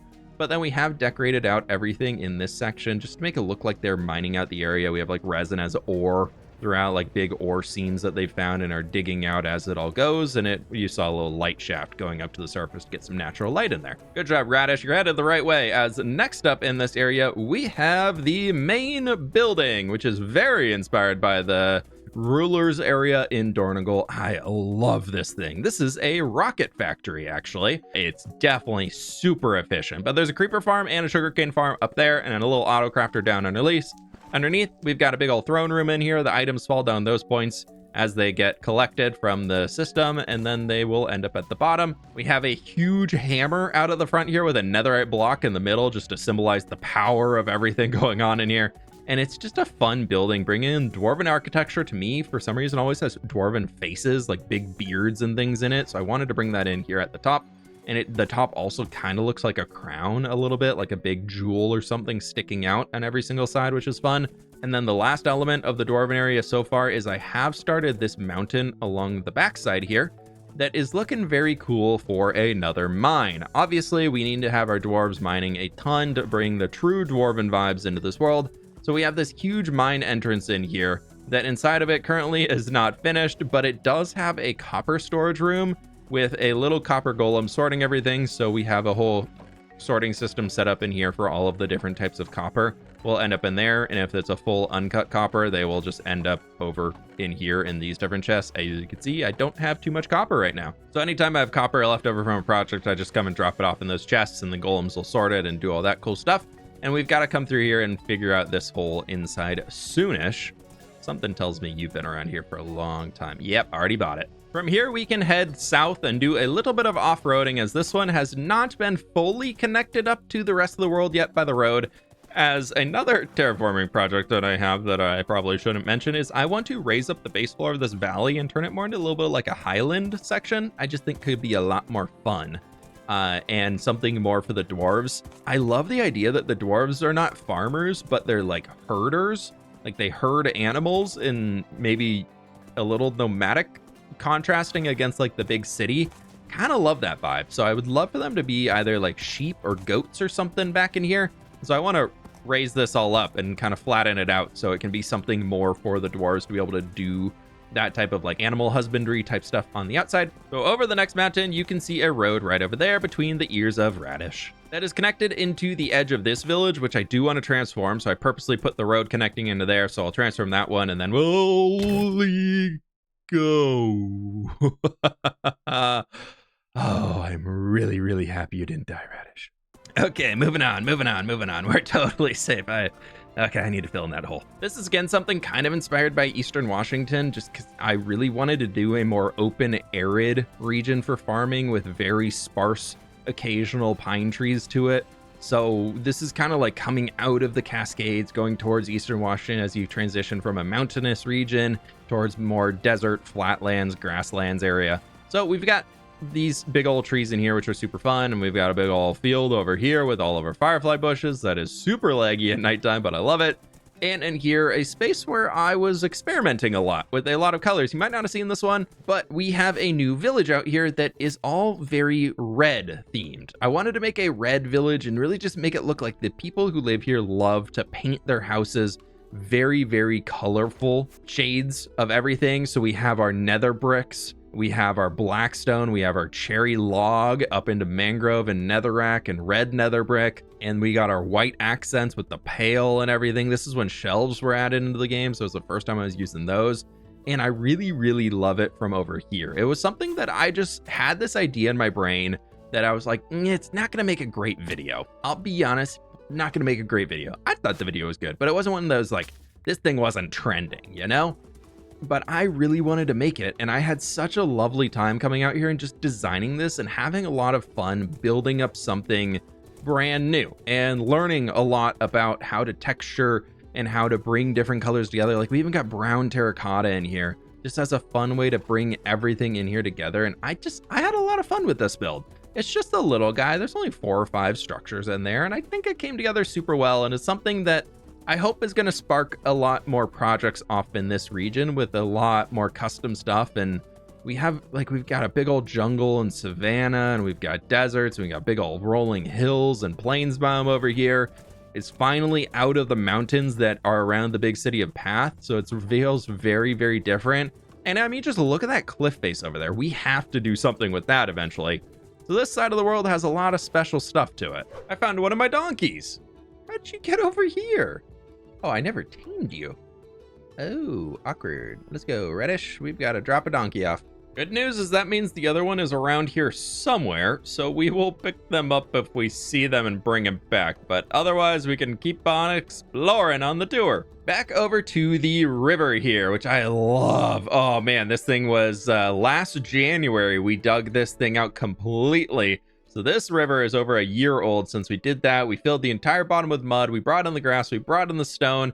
And now we need to come back through and do a lot of texturing for it, where this is one of the regions that I have actually fully finished for it. We have a little village here for the copper golems being added into the game, so that we can have copper golems here sorting the most important item that we could ever possibly have them working on for us, the blue egg. So the copper golems pick up he loves the coop, but they pick up the little blue eggs that spawn in there. Oh my gosh, there's so many eggs here. Wow, these chickens have been going crazy. And then they come over here and they drop the eggs off in here. And look, this farm is excellent. We're farming diamonds. I mean, blue eggs. Now, inside the village itself, we should have a few copper golems that look like they have frozen. Okay. I never waxed them because I was curious to see how long they'd last, and I guess they did not last through me digging out the mountain over here. But we've got this really, really cute little village. I absolutely love how this one came together. And up here, this was a giant mountain biome, like almost as tall as that guy, that has taken a long, long time to dig out. As at the top of this one, we are going to be building a giant monastery or monument of millions is what I'm calling it. Name's still work in progress. The idea behind it, quick look at my stats here as we go into this tab, is every single 1 million, 2 million, 5 million, 7.5, and 10 million I get on any form of stats. So we got these two guys in here, and then we got stone over here. I want to give a pedestal inside of this building, and as it ranks up, going from 1 million being an iron block all the way up to 10 million being a netherite block, the ones in the middle we're still assigning and figuring it out as we go. But I want to create a really cool place up there to visualize stats and accomplishments in my Minecraft world, so we don't just have to pull up the stats screen to see what we've done. But anyways, we carved out this whole thing in here. You can see we still need to carve that out because the river went through a mountain to get all the way over here. But we've got all this fleshed out in here. We still need to come through and fluff up this area with a lot of our tall grass and everything. Slowly coming together very, very well. And we've got some hills back here that came up just to help kind of balance everything out a little bit further. To where over here, we've got a little village. Over on this side, we've got custom village on that side, and we've got custom village over on this side. That's super fun. Well, this is actually just a single house, as the village previously existed down where the river is now, and there was one house stuck on this side, and then everybody else was over on that side. And so I decided to keep that in here, just letting what I did previously guide my building decisions, just because it sounded fun. So inside of here, we've got like a little huntsman cabin of sorts where somebody's living out over here. They've got their little workstation, they've got a bedroom and all that cool stuff in here. That's just a fun little house. It was the first time I did an interior with shelves, so I was just having fun trying out the new blocks. And they've got a little shed design over here. I lost my horse. And of course, we needed a field for the episode, so they've got a giant sweetberry field there to keep themselves alive. And oh, I wish I was in 1.21.11, and you can't swim. You can float, but you can't swim. The other half of the village is over here, which defined the style for it, and something that I built a good while ago to give these guys a home and just kind of have something at the base of the mountain on this side. I just thought it was really fun to make a village kind of growing up a cliffside with all the houses at different levels, kind of building where they found flat enough space to create something. As a bit of a halfway point along the river connecting into the city, we've got this little dock here, so for the smaller boats, they can stop by, rest for the night or something, or they can get out of the way of the bigger boats, but just some small fishing village over here, as you can see by all of our fishermen. And it's just a really cool block palette with all of our grays, a little deep slate going for a lot of mangrove highlights, and then our whites in here too, because pale oak was still pretty new. And we've just got a few spindly spruce trees around, just having a good old time out here and just having some fun with it, which was really cool. And this road actually follows all the way along the river and will link us up to an area where we're still very much working, as the beacons are still set up ready to go. But this will actually link all the way back around to my starter base if we continue along it, which we're going to be doing for a good chunk of it. Where right here on this little bridge that I made, you can see the castle bridge from the episode 3 castle in the map room are all right in that roof line over there. Just for a point of reference, we are really looping around the world. So the entire eastern side of the world is done. And now we can start moving west. Wow, that's a cool view, being able to see the Mediterranean castle in the distance all the way over there. That is thousands upon thousands of blocks away right now. But we're going to take a left here real quick down this very old road where I was still doing just coarse dirt. And we've got a sign here that heads out to another fishing village out on the coast. I like fishing. I like villages. We have a lot of fishing villages. This is the first river that I carved out to bring all the way out to the ocean. So you can see everything over there. Cool view of our mud brick castle.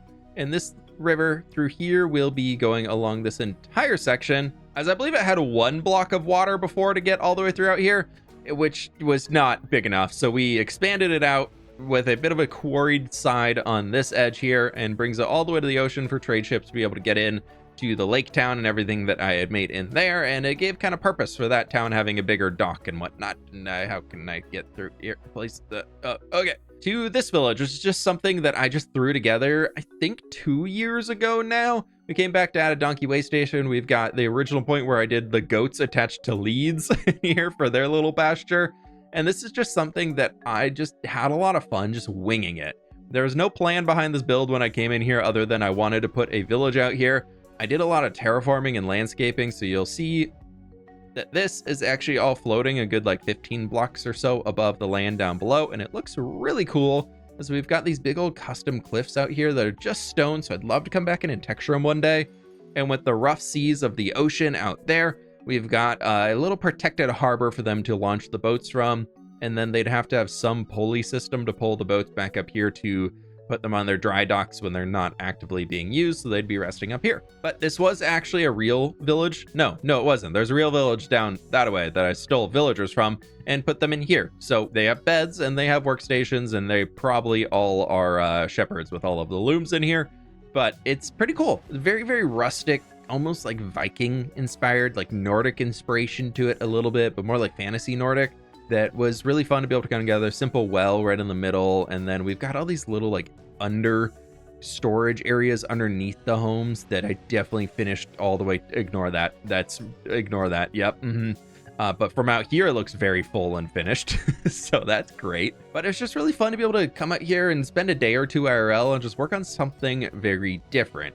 Where, speaking of something very, very different, we've got an island out here that we need to venture on off to. This whole landmass to my right now, I would like to eventually turn into some like Grecian isle of sorts. I was playing Assassin's Creed Odyssey and just really love the environment of traveling between the different islands. And I thought we could do something like that out here a long time ago, and that idea is still stuck in my head.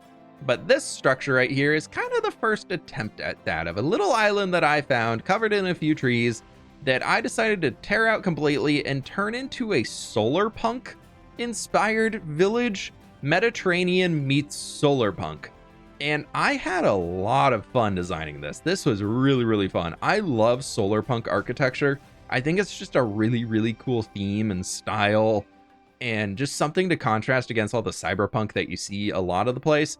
What are you doing up there, buddy boy? Oh, okay.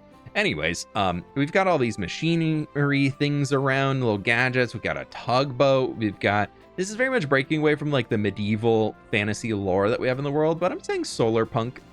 We have dwarves who are techie. Maybe we have some very unique peoples that live out here that are also super techie. They're just a little more reserved, so they don't share their moped designs with the rest of the world, or their windmill designs that they have out here in the middle of the water. Yeah, totally normal. Yeah, it's fine. It's Minecraft. Up here, we have a house that I completely built out and designed as a place for me for like a home away from home if I ever want like a Mediterranean retreat that I can head on out to. So we got a big old grand kitchen in here. We've got a very fancy schmancy living room with some plants growing inside of it. We've got a very difficult to walk up staircase that leads up here to a second enchanting setup. Oh my gosh, I have 2 of them in the world. And we have a little bedroom for me here, and then just some storage and stuff if I ever needed to drop goodies off. And then out the back where the villagers seem to be having a party, well, one villager hanging out here. Hi, buddy. We've got a little outdoor eating area and stuff with a few machines and a little cooking spot and all that cool stuff out over here. And then this does actually connect up into the Nether with an old ruined structure right here to bring it back into the rest of the world, where we've got another portal right in there. The Nether we will be exploring later on, as there is a lot to it and a lot to talk about, as I've got huge plans for it. But we're just going to be flying back to where we left Radish for now to bring them back home, as this was a really, really cool one to bring together. I see past me had great ideas in mind for what's going to go down that road. Oh, why does that say Capital City? It has a name now. Oh, these old signs not fully updated. Coming down this way, we can again take the left route, as this is just a one-off here to the mud brick castle that we were looking at previously. This is just a really cool build over here that I was super excited to do when mud brick was added to the game, because mud brick was something that I always thought was really needed in Minecraft, some sort of a brownstone block. And we finally got it, and it's amazing, and I love it. and it's still probably one of the blocks that I use the most. It's up there with tough and deep slate. But this build just came together super, super well. I love the shapes of it. I love all of it just for the external view. Internal is very empty, no interior, not even floors inside of it. But the cool thing about it is that we have that river out there, right, that we carved out, and for the trade ships to be able to come in. I was watching some animated Netflix show about Vikings. I can't remember. And they had, in one of the harbors, they were defending across it to stop boats from being able to coming in with a big rope that would basically tear apart the boats so it would try and get through. So I figured we could build that here as a way to defend across all of it. And then over here, we also have another one of my little add-ins from World of Warcraft is we have a little Murloc camp, which if you don't know what those are, they are mutant fish monsters. And so we have those out here as our mutant fish monsters. Very mutant, very fish. It's a frog. We've got a few of those, and they have their little tents out over here. They're little huts that they live in right by the water. They go get their fishies. They come back up. They look out over everything. In order to make sure these frogs don't leave, yeah, we had to lead them to things. But I think they're really fun. I love just adding that little stuff that you can just see in the distance, be like, oh, what's that little bamboo hut out there? I don't know. And then you can either go check it out and there's something at it, or you can just kind of keep wandering and it's totally fine. But that here is the mud brick castle. I think the other side is probably my favorite. This side didn't come together super well looking at it now. I think it still holds up. I'm very proud of this build. It was one of the first builds that I did in this world that I feel like was something fully brand new with brand new blocks in it that I just absolutely fell in love with. And we're into the phase where I was trying to cosplay as a Minecraft Instagram builder. Look at all that color I threw in here for no reason other than throwing in color. Yeah. This here is a mushroom lumber mill. So we have big old fields out here with dispensers that we have bone meal in that we can use to grow a bunch of big mushroom trees. So I can harvest mushroom blocks, stems, red, brown, all that good stuff. And then over here to make sense with the mushrooms, we've got pigs as truffle hunters over there, which are pretty cool. And then to finish the mushroom lore, this was long, long ago, I put some mushrooms in here, and then we put some brown mushrooms in over here, which are extremely rare in this world, as I haven't mentioned it yet, but weather does not work in my Minecraft world properly. There's a bug when I updated to a snapshot a long time ago of somehow my weather flipped over to being as long as it'll possibly be without rain. And all I know is that I need probably another 10,000 or so days in game of playtime and all that stuff, like in-game days, not IRL days, before it'll ever rain or anything in this world. So those guys are very, very rare. And this is where it all started. I spawned in somewhere, I did not save it, but I have it in video footage. I spawned in one of these 4 blocks. So that is where it all started and the hardcore world began, and everything else has come here since this. So these are the spawn chunks. We've got a few farms in here. There's a cactus farm in there that I never really use. Up in here, we have a moss farm that doesn't work anymore because spawn chunks no longer are a thing. And then over here, we have an iron farm that also doesn't work because spawn chunks aren't a thing anymore. I really should ender pearl chunk load that one so it actually keeps running, because I am running low on iron. But here we have a little like 8-bit, if even, mosaic in the floor of my channel logo of sorts. Just kind of a fun little add-on here for this little plaza here for where the world began.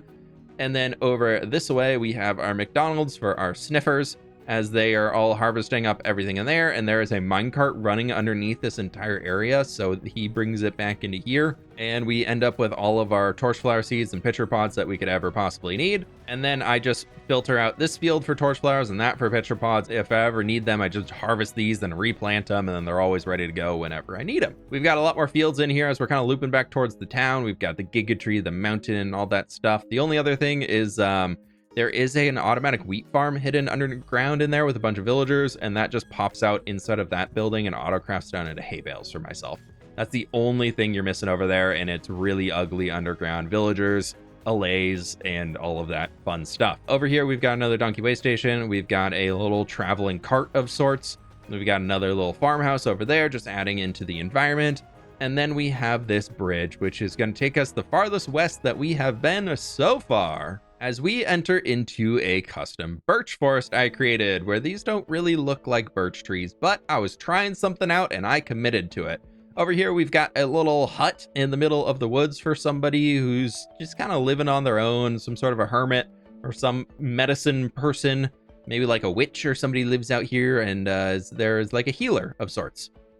was the idea. And they originally did have some frogs, but the frogs were not on lead, so they escaped.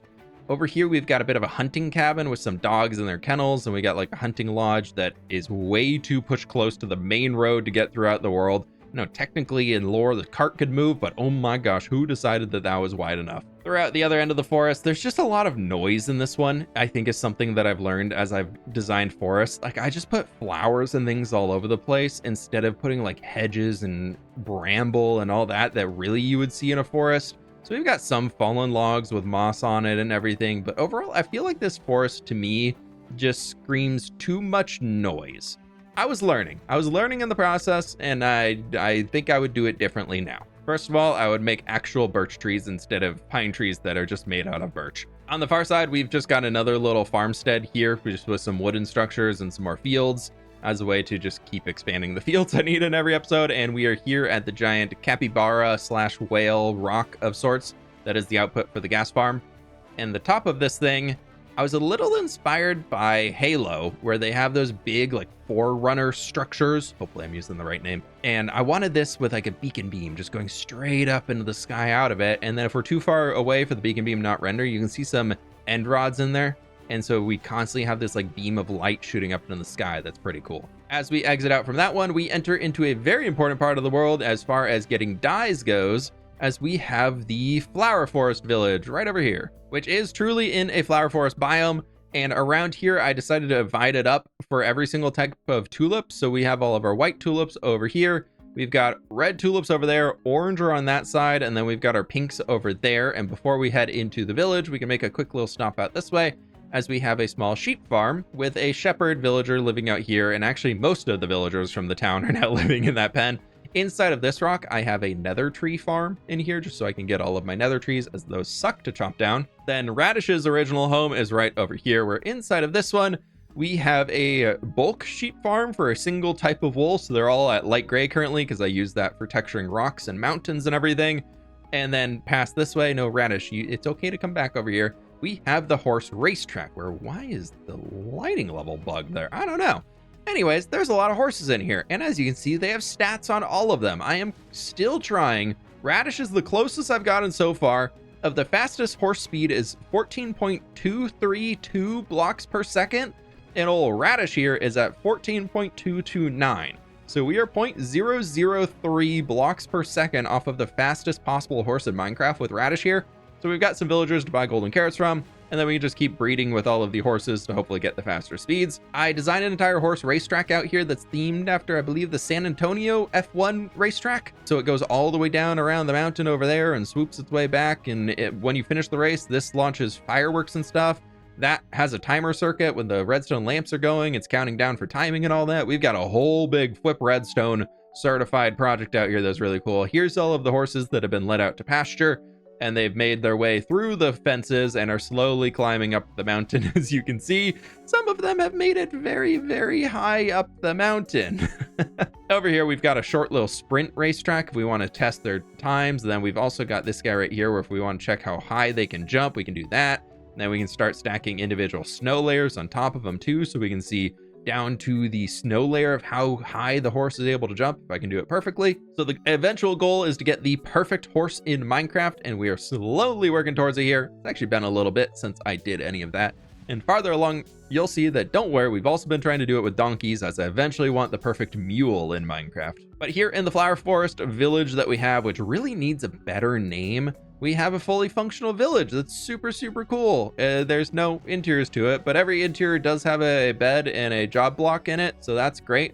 We've got little market stalls for all the villagers to work in. We've got a sort of a chapel here to the world tree, where there's like a sapling of it here, growing up, getting all the sunlight and everything. It's just super fun. Out the north end of the village, we have all of the actual flower farms. So every single one of these buildings here is in proper location for a flower farm within the flower forest. So to get our white tulips or our light gray dye, we have that right there marked, and then we have the orange, then we have the pink, and then we have the red over there, so I can know which one I'm walking into.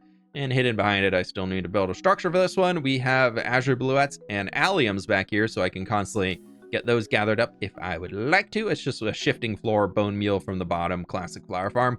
but we've got these big old fields of tulips out here and space for this road to expand farther as we would like it to. That structure out there we'll get to later. If you've seen that giant black box on the distance, don't worry, it's not my world getting deleted by a black hole. Out the far side of the village where our red tulips are going, we've just got a little section up here that I added in for some decoration, so it just wasn't just fields over here. So you've got some bees that are able to pollinate the flowers and generate honey and all that stuff out here. We don't have campfires to harvest it properly, but I thought it was kind of fun for eventually. I plan to like put like a big vineyard up on this hill, like rolling down. I thought would be cool. So I wanted something interesting as you walk through. So who wouldn't love to walk through a road right through a bunch of bees? That sounds great, right? Continuing along the main road throughout this world that is, again, weirdly skinny throughout here. I mean, look at that. What was I thinking? We've got another shed for working out in the fields on this side as we can continue along and head out this way for a big stretch of road as we are finally moving towards the, what I consider the western side of the world. We got a bridge here with some prismarine going across it and some warp wood for just a little color highlight on it, just for some fun. As we move up to the nice Boulder Ranch, where we are breeding donkeys. Our radish is still pretty dang quick, but in here we do have a 14.207, and I thought there's a 14.2 somewhere. 2.8. No, I guess not. Yeah, so this is currently my fastest donkey I've got, and you just look how quick this donkey is, dude. This is a speedy donkey. This one I am still working on getting these dudes all readied up, ready to go there, and anytime, this is really why I started the donkey way station, so that as we get extra donkeys that are still pretty quick, but I don't want to just leave up here, I'm taking them out to new donkey way stations so that they can have new homes and not just live out in the little pasture. But that was just kind of a fun little side project to start getting the donkeys going, as well as we can move farther along over here where you can see a village that is more meant to be viewed from a distance, mainly from the road here. We have a village over there that is all for an iron mine. This pathway kind of loops up the side of the cliff here, and the road continues through a default birch forest and turns into a much newer, more custom road where we can just leave radish right over here, and we have the iron mine down in here where we've got some parrots to be like canaries in the mine, but this sends down into a bunch of winding caves that I just dug out, and they found coal and they're like, blah, we're not here for coal, we're here for iron. And so, you know, you keep digging, you keep going, it gets really, really far underneath here and just all the way down into the mines that just, these really just keep going for a long time. I forgot how far I dug these. Okay, I think, nope. Oh, there's the end. Okay, you will see some microblocks around. I used to have a data pack that allowed me to buy them from Wandering Trader. I found I didn't really use them that much, so I kind of stopped with it. So you will see some in the older builds, and I still do have a bunch around if I want to add them in for some just fun custom bits here and there. But into the village itself, I went for a very whitewash theme here with a lot of bone blocks just because I thought it would be really fun. We've got our donkey way station, of course, up to standard, and then down in here we've got a lot of our yellow flowers, just again for the fun vibes. And we have just this whole kind of flipped where previously I'd do like wood on the bottom and then the white on the top, and so I just decided to like flip it here and go with a lot of the whiter tones, but almost like the yellowy ones at the bottom and then the cleaner whites at the top if we're not doing the wood. And again, this one is really viewed from a distance best, with like the barrels trying to be like our shutters and things around the windows. So there's not a whole lot of depth to this build up close to it, but it is still kind of fun to be able to wander around and see it. I think it's one where if we just spent another few hours, we could really clean it up and get something that looks super nice.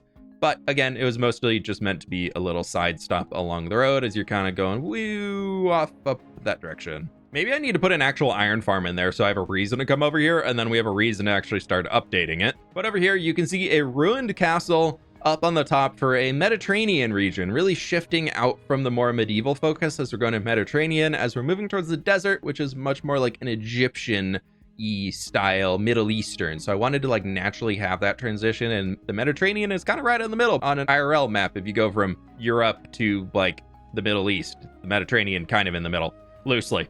Anyways, here we have our last farmstead that was built up a long time ago with just a big old wheat field in there and a few buildings around and some sheepies and all that good stuff. As we can move on up this way to what is going to be a very Tuscan, Mediterranean inspired build coming in, like more Italian old school architecture. Right now, it does not look like that at all. It's very much default Minecraft village, but that's okay. This is a project for another day. But out here, I did do a style test before I started working on the castle because I wanted to have something in mind before all of that goes through.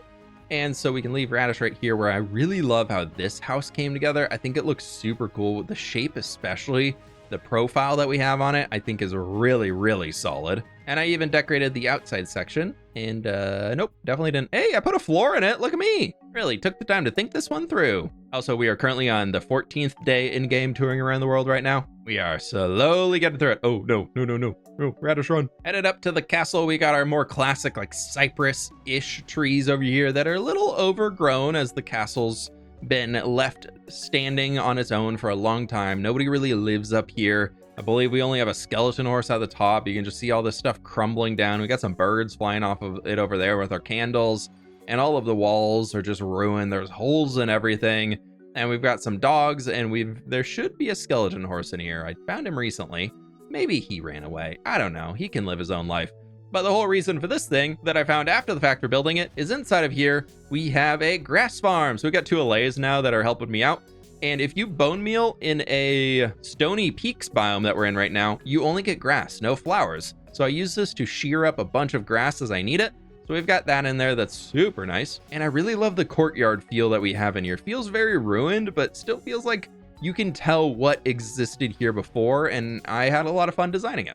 Moving out of our Tuscan-inspired region, we have this little ruined gatehouse that I built up when I first made this road connecting the western and eastern sides of my world together, but it's just kind of something to ride your horse underneath as you move it along, as our next point is right up here, where we have yet another donkey way station. We've got a little shrine thing over there, leading our way down into a village very much inspired by something you would find on the coast of Italy. A little bit like Cinque Terre and all of that sort of stuff in here, and I just really love the colors that we have in all of the houses for one. We actually have real villagers in here. This was a village that I transformed, and the road just coming up and down and being so incredibly steep, and also a way to get directly down to the water, where I hope to add in some more boats and bring in a little bit of a harbor space and all of that down in here. We've got some more ruined structures over there, giving this place a little bit more history to it, but it's just a very fun one.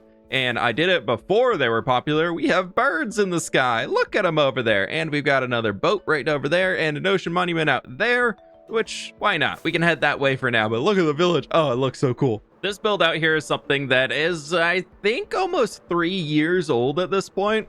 I transformed a entire guardian temple. You've seen many people do it before, and this is the way that I did it. I wanted to make something almost Atlantis inspired, and also inspired by the Nighthold in World of Warcraft a little bit for this. So we have this big dome coming all the way up, and even a drowned, what year are you from? 2024. Oh, you're not that old. Where's your face? Oh, there's your face.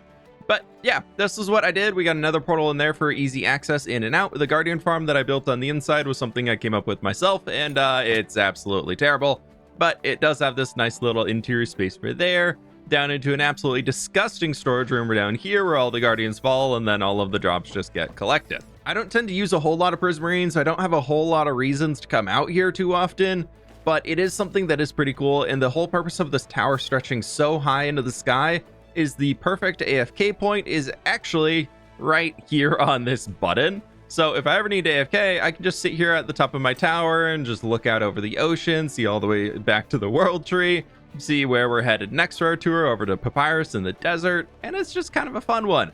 And these are all living coral blocks in the roofs of these, so there is water completely filling up the inside, and that's how the coral stays alive. But we're outside of the radius of the Guardian Temple, so that there's no guardians spawning inside of the towers themselves. It is something that I hope to expand again later on, but I'm not too sure what direction I would like to take it, or really even if I want to go back out into the water to expand more. Maybe if the Nautilus is super inspiring, we can get out there and keep expanding it. So if you have ideas for builds to include for the Nautilus, let me know. We're going to continue out this way to the edge of the village where we just have a few more of these colorful houses.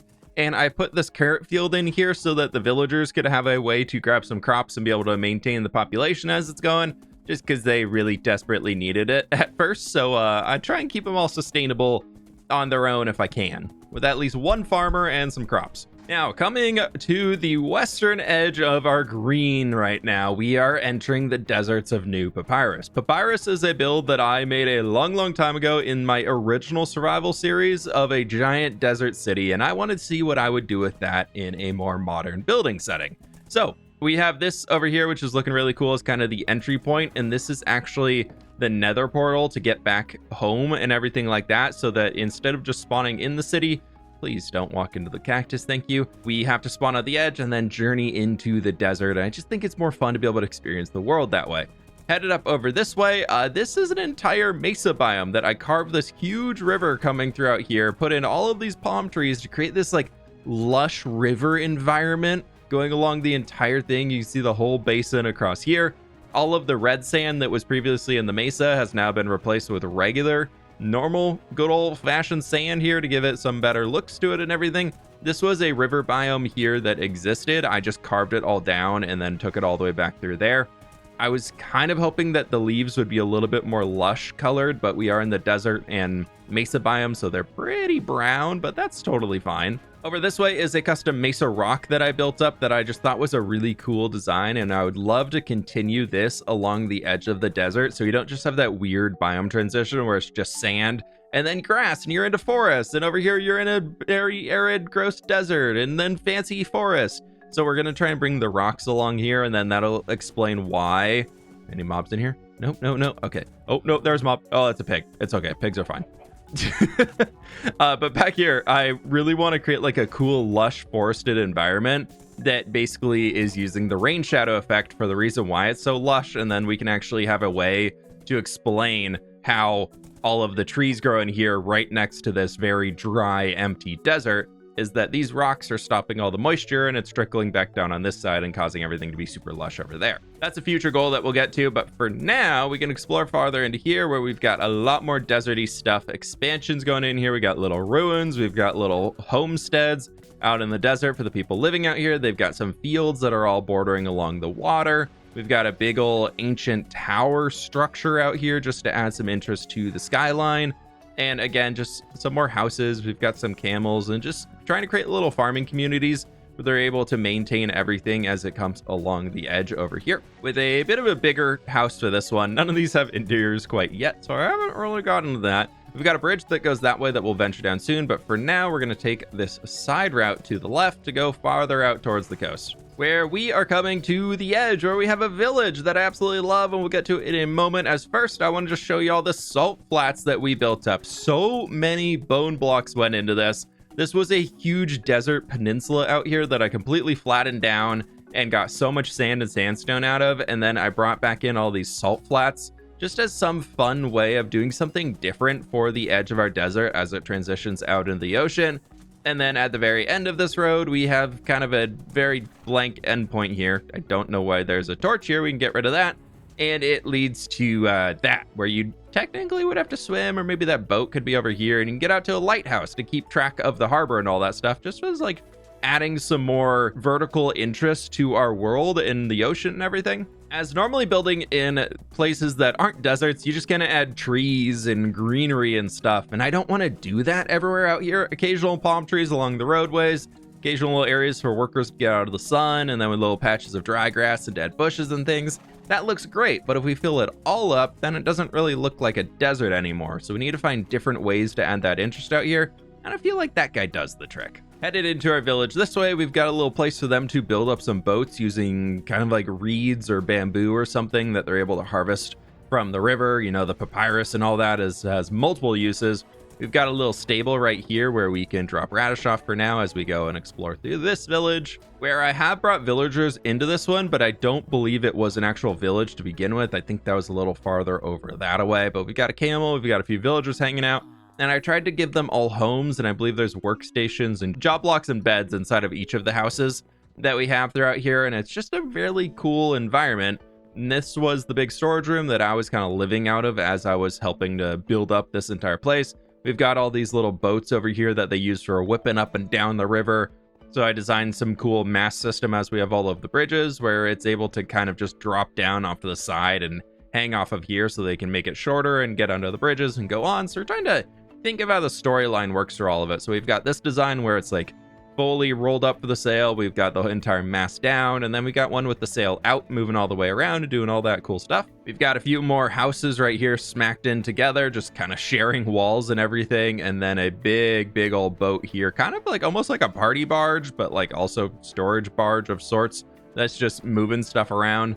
And I really like the little harbor. We've got space for another boat or two, like maybe 2 small ones, or maybe like a medium-sized boat could go into here. And then we've just got some more village life over here, where this guy I think was supposed to be like a sail maker of sorts, at least trying to showcase that on the workyard outside. There's really not too many villagers around right now, and I'm a little worried, but they've got all their stuff in here. They got a little areas. So I heard of villagers, so that's absolutely fantastic. And then I set up the small market over here, so we can just have... Oh, are you guys all stuck in there? No, there's only 2 of you. Okay, that's fine, but you're stuck on the amethyst. Totally fine. But we got a little market over here for like a fishmonger, maybe another fishmonger, and somebody selling little crab pots or something. Maybe some wood for that they can use for their fireplaces. And then we have this big entrance into the harbor from the ocean, coming all the way in here to the protected area of New Papyrus, with these big ol' red sandstone obelisks here at the front with some candles and end rods at the top to light them up. Then we got our fire braziers going around the outside. This is something that every few months I really get the itch to come out here and just build in the desert for a while and just live out here for like 2 weeks and make some really cool stuff. And we do a ton of that, and then I'm like, all right, I'll be back in another few months. But it's been really fun to be able to have it and kind of re-envision what I would do if I was building the desert city again that I made when I kind of first got into building on YouTube and all that. So it's really cool, because that previous one of old Papyrus is almost like an 8-year, almost 9-year-old build at this point, as it was right when I started my channel. So it's very different to what we have nowadays. Out here along the coast, so we just didn't have like water straight into desert. I tried adding these boulders and rocks almost to make it look more like a beachy area with a lot of dry grass, as if it's trying to grow off of the salty sea air coming in. I think I still need to work on it a little bit more, but I like the idea of what I'm going with for it. But we can grab Radish and move on back to the bridge that I said we would go across originally over this way. We can just take a little bit of a shortcut here and go off of road, where on this bridge, we've just got some llamas hanging out. We've got some kitty cats to keep it creeper safe. And there is an original villager house over here for a desert villager that when I kind of like it, but I also want to remake it slightly bigger. And then you can see some other villager houses right up there that also need to be remade. Coming over this way, you can see where I pushed the villagers a little bit farther down, so they weren't exactly on the road, as I wanted a region to come down here. So we have this, which is a very cool space. And Radish, we're going to leave you right in the middle. But we've got a few windmills here inspired by Age of Empires 2, if you're familiar with those, with their very vertical designs for the windmills. I tried making a few of those, so we got those guys out here. And this is just a very small, almost like a hamlet instead of a village. We just have a few houses, and mostly just for the farmers to be able to work, and then the windmills to be able to process everything that they're harvesting, which comes in very important, as out here, I don't think they work anymore. I don't see a villager in this field, so I'm assuming it doesn't work anymore. But this was an automatic carrot farm. I'm assuming by all that land there being trampled that eventually a zombie spawned and the villager probably got itself killed. But I built up these walls around with our walkways, and then the actual sandstone wall, and then this hedge back here, so the villagers actually couldn't get out. And you can see the other one in the house in there, so that was for a full carrot automatic farm in there. And then over at this side, I believe the villager, he was in here when I was here last week, so unless he recently died. No, he's still in here. Yeah, you can see our dude harvesting all of his potatoes. I really got to come back in here and fix up this field, though. Oh, wow, that's pretty rough. You are just smashing down everything in here, buddy. But we've got that, and then on either side of the automatic farms, we have our melons and our sweet berries, so the villagers weren't trying to harvest those. And then we've got a big old wheat one over there, and we've got a lot of space for more expansion down this way, as we can work towards this little peninsula of sorts on the river. Not quite sure the technical term for that. But back over here, we've got this windmill that I was talking about earlier, and inside of it goes to the storage room, where we have all of the carrots and potatoes coming in here together, so I can just grab those super quick if I ever need some when I'm over here. Now, the other purpose of this little village here is this section, which was supposed to be a camel oasis, a place for all of our camels to live and thrive. And Camel AI decided that camels love to sit on top of cactus like this and constantly take damage and never move. So I built this entire place for our camels to roam around in, and it's an absolute death trap. So instead of getting rid of the cactus, I've locked them inside the stable, because that's definitely the way I should have dealt with that one. Here we have the little oasis in the middle that houses obviously the most important farm you could ever have in a Minecraft world. Down here in this under little catacomb area, we have a sea pickle farm. So if you ever need pickles, you just build this thing, run it for 10 seconds, and you never need pickles again. It is so incredibly fast. It's like 80,000 pickles an hour or something absurd like that. So I just kind of leave it down there, and I don't think I've used it more than once. Moving towards the city, I do hope to eventually have a huge wall running around this thing, like a giant sandstone wall. I think could be really, really cool. But inside of this for now, we just have these little ways to get back up to where everything is. And Radish, we are going to drop you over here by the books and scrolls market stand. And almost as like a ceremonial, like place for a big fancy boat to come in for a delegation. They could dock here and then get up and walk up these steps, or even locals could come and like bathe and sit on the steps and relax and all that type of stuff. But right in front of it, we have a very important building, being the Blue Axolotl Bazaar, where yes, inside of it, we have blue axolotls that took so many axolotls to be able to get. One of them, Booger, that is the original blue axolotl that I got in the world, and everybody else, the entire family is all living in here.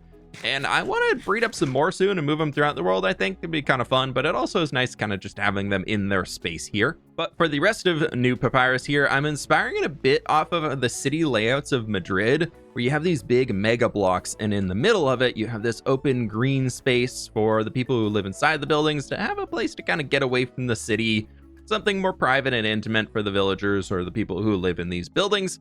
So we've got this big old fountain here. We've got a little work area. We've got a cooking oven of sorts, or an external oven, so it wouldn't heat up the house during the day. And there's just a lot of really cool texturing going into these builds. This is definitely a very modern version of my build style, and I'm super happy with how it's been expanding so far. I'm really looking forward to continue building up this place and seeing it all expand and grow. And we've got all of the very high rooftops or little garden spaces, just to add greenery into it as much as I possibly could. Even over on this side, we have this little dome, and like I'm saying, these are for catching like wind to be able to cool down the houses or something, or maybe they catch moisture and store the water or something like that, but like a wind catcher of sorts to help bring the air and the wind down into the house and flush out the hot air and everything like that.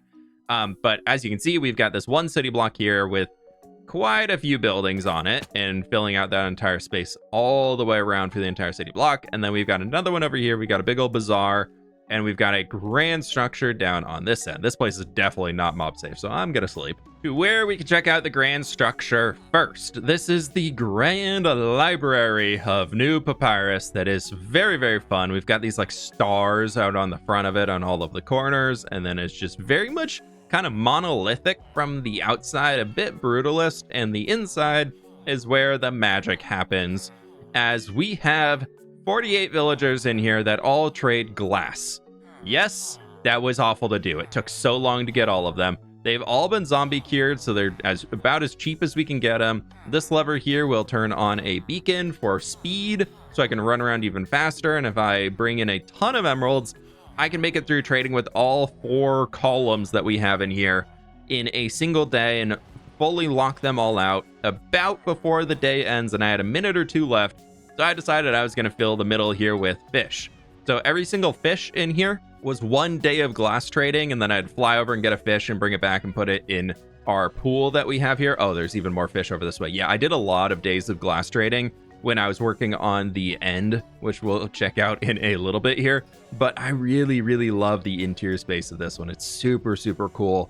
Mixing this grand library feel with like this open nature, open air concept in the center. And you see all the books piled up. We've got these outdoor seating areas where you can just read and study and whatever you might need to do. Little fountains on the sides, and it's just a really fun place to wander around in that currently does not have much going on the backside outside of the street kind of connects.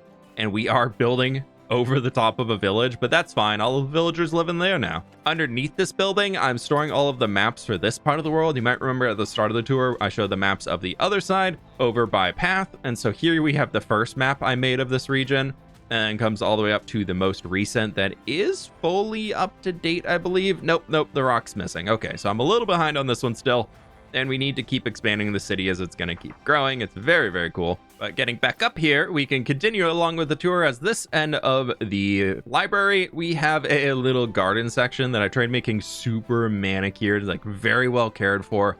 Big, grand fountain here in the center, trying to make some cool mosaic-y art with raw gold, glazed terracottas, and all that stuff, just to give it a really cool feel. And it duplicates over this way and goes back out to the main entrance. And then we have all of these buildings coming in that are meant to be a little bit fancier on the inside. So they have their own private little plaza area in front of their house before you walk up in, and they've got multiple doors. And then even over on the other side, they've got their own little outdoor seating area and all that stuff at ground level, not just on top of the buildings.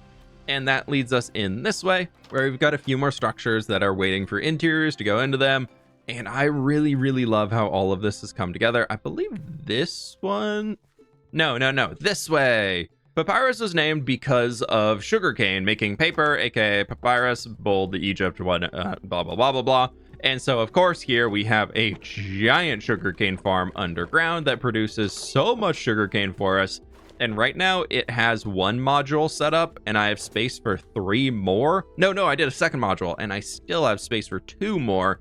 And these things are just ridiculous. Oh, well, I fell down. But mostly for the absurdity of it, I kind of want to add the other 2 modules in just so it's a constant stream of sugarcane coming into this thing. But I haven't done that yet. There's also a villager breeder over there that I was using. Oh my god, oh no, please tell me that's off. Why is that turned on? Oh no. Okay, well, you know what? We're gonna put those beds in there. And now, no more villagers, please. Well, if I ever need desert villagers, I know where I can get some. Good thing I haven't built this place up too much yet, otherwise it would lag about as bad as the main city does. This was the first time I really tried designing a custom savanna tree, like a custom acacia tree. And I love how it came together for this one, so I'm very, very happy with that. This is supposed to be a huge bazaar or a outdoor market that we're going to be filling with market stalls and goods for sale and all that stuff throughout this entire space. Maybe some food stalls and whatnot, and I really, really like the feel of it. And I think it's going to be super cool once we fill like the bottom half of it. You won't really be able to see through too well because there'll be market stalls everywhere.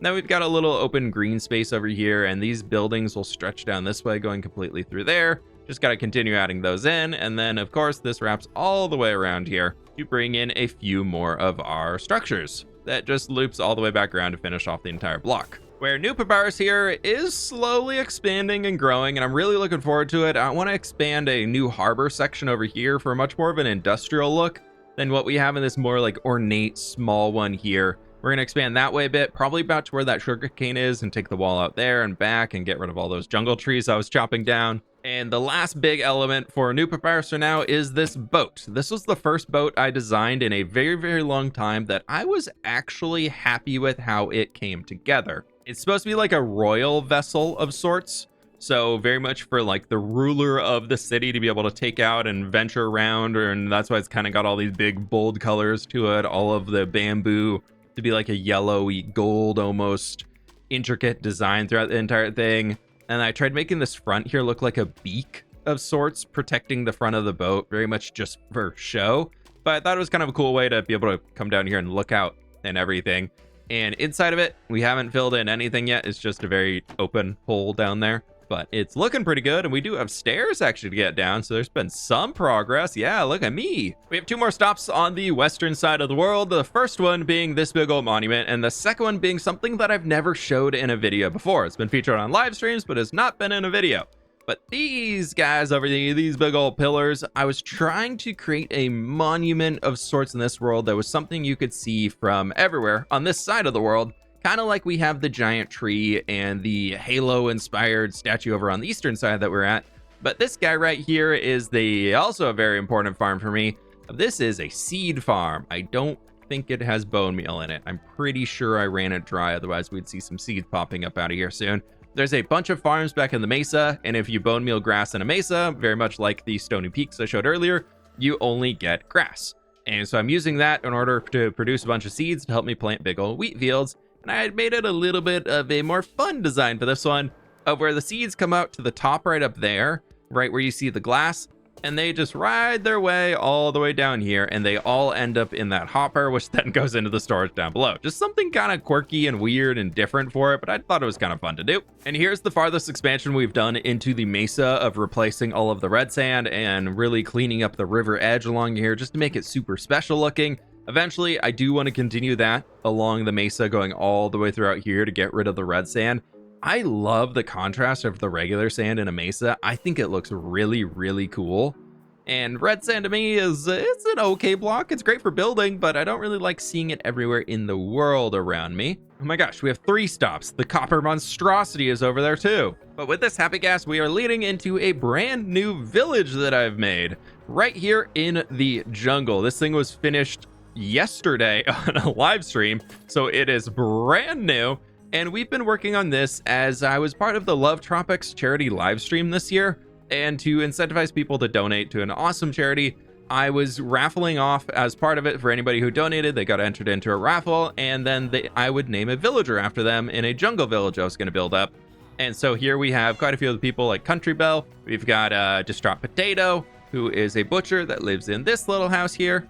Miss May is down there staring at the bush, it looks like, and they have this cute little diagonal house that's a little tight on the inside. Up there we have Heavenly Demon, our cartographer. Then we have Talon right there, the weaponsmith, armorsmith, something like that. And then inside of here we just have the villagers in case we lose any of these guys, so I can breed them up again real fast and make sure they stay in the world. But it's a cute little village here, a little bit inspired by like the architecture of like Angkor Wat, if you know that. And I made a little map of it here just up in the cartographer's house. We have this little guy being able to see it all. And it's really cool, using shelves a ton, and I really love all of the colors and the lighter roofs and everything with the bamboo and the birch. I really love these just grand roof shapes that we have out here. It's a really, really cool little village that we threw together just on a whim, like no plan going into this one. And we're able to just come up with something really fun. So it's very much raised up. You are in such a dangerous position over there, my friend. Hopefully you can find your way back in. Currently, this is not connected via road, which is one of the rules that I have in my world of if it exists on land, it needs to be connected by a road to everything else, but it is connected by a waterway. Technically, this waterway flows all the way out to the ocean and actually goes right by New Papyrus. But eventually, I do want to bring a road through here and build like a custom jungle temple on this hilltop and send the road all the way out that way once we get this expansion going and start focusing on this side of the world some more. And eventually, I'm hoping to also cover this disgusting, disgusting copper farm, drowned farm up. But for now, whenever I don't want to go mine out a trial chamber, I can just come up here and get a ton of copper really, really easily. So I can't be too mad about that one. It takes about a minute or two to warm up, but after a while, this thing is just fully constantly at entity cramming limit for drowned unless I'm actively hitting it. So it's pretty solid, and that all just comes down here and gets crafted. And basically, it's just a giant water tank that sends them up. That, yeah, you can see all of the drowned. It's kind of creepy looking with all of them just ascending. It's all bubble columns, so they all get moved to the top. They get pushed into the nether. They pop out of the nether right in there, and then they go up a water column and they drop to where I can kill them. Super fun! And the only thing in the overworld I haven't mentioned is that little air blimp, hot air balloon over there it's just a slime farm. There's not really anything too fancy with it, but if you see that in the distance, that's what it is. Or for now, we can head on into the nether, where I currently have my nether hub set up on the roof. You can see the inside of the drowned farm right there as they all spawn in at the top, and then they get pushed down here, and then they push themselves out to there. That's why the warm up takes a little while. We've got ourselves a honey farm in here. If I ever need honey bottles, that's constantly running since we're in the nether. That guy heads to New Papyrus. We've got ourselves a giant gas farm tower in here. There's just so much obsidian, and it's constantly spawning gas wherever in the area, so that's great. Down this way, we head to a basalt delta. So we've got our froglight farm and our magma cube farm. Those things are awesome. Here we have a crimson forest, so we've got a hoglin farm set up there, so I get my cooked pork chops from that one. This is the central of my nether hub for now, as we have this really cool ring around here. I was trying to go almost like a futuristic Roman society, almost Roman meets cyberpunk with lights and everything, but like a cleaner version. So I guess just more futuristic. We have all of my old piglin bartering farms set up in here with 2 piggies in each little station, almost looking like statues in a garden or something like that. I've got big plans for that region as we're going to expand it soon. Over here, you have my new piglin bartering farm that's much, much fancier. And then that is the gold farm to be able to supply all the gold to the bartering. And here in the middle, yes, I did manually remove all of the bedrock in this with that weird piston glitch method using the 2 pieces of TNT. And down here, you can see the nether tree. We have a tree in every single dimension. It is gorgeous. I love this thing. And don't you dare hurt my tree. But yes, this whole thing is copper and resin and frog lights for the top to make the canopy glow. We've got all of the copper lightning rods that I will have to wax eventually, and a big old white trunk. And yes, fire tick is turned off in this world. That's how all of that exists down there. I've got huge plans for the nether that we're going to be starting on soon, turning this entire side here into a cyberpunk city Eventually, the entirety of this place is going to turn into a cyberpunk city, but that's going to be our first stage. As out here in the middle of this point, we have my wither skeleton farm that is absolutely absurd. This is called the Whiskey Train. I did not design it myself, but I made it here in the world, and it's beautiful. Basically, minecarts go along all of these tracks constantly with a ton of them, going free cam for a little bit of cheekiness. And you can see here that we have wither skeletons just waiting to be picked up. The idea is when a wither skeleton gets in a minecart, they are removed from the entity cap, so another one can spawn in right away. So we have these 4 roller coasters going along constantly with all of these spawning platforms constantly spawning wither skeletons, where it looks like I've lost quite a few golems over here. Well, I'm gonna have to fix that one soon. Well, if you ever need a super experienced farm, highly recommend that thing. It's absolutely amazing. Heading out this way here, we can jump into this portal where it brings me into my very, very custom, I've definitely done so much with it, my stronghold. Yeah, we'll do something with this one day, but we can jump into the end. Please jump into the end. Ah, the end dimension. It looks so much like the end dimension, right? This is my entry, and here's all the glass that we bought from the librarian villagers, and oh, end flash. I've never seen that before. Oh, wow. I've actually never been into the end since those were added. I've barely come out here anymore. That's totally fine. But we have this big old tree here with about 30,000 end rods in for the canopy and the leaves and everything like that. It's floating in the void. We removed the entire island. We tore down all the obsidian pillars. And I even got rid of the bedrock at the top of all of them. We killed the dragon all 20 times to be able to spawn in all of the gateways.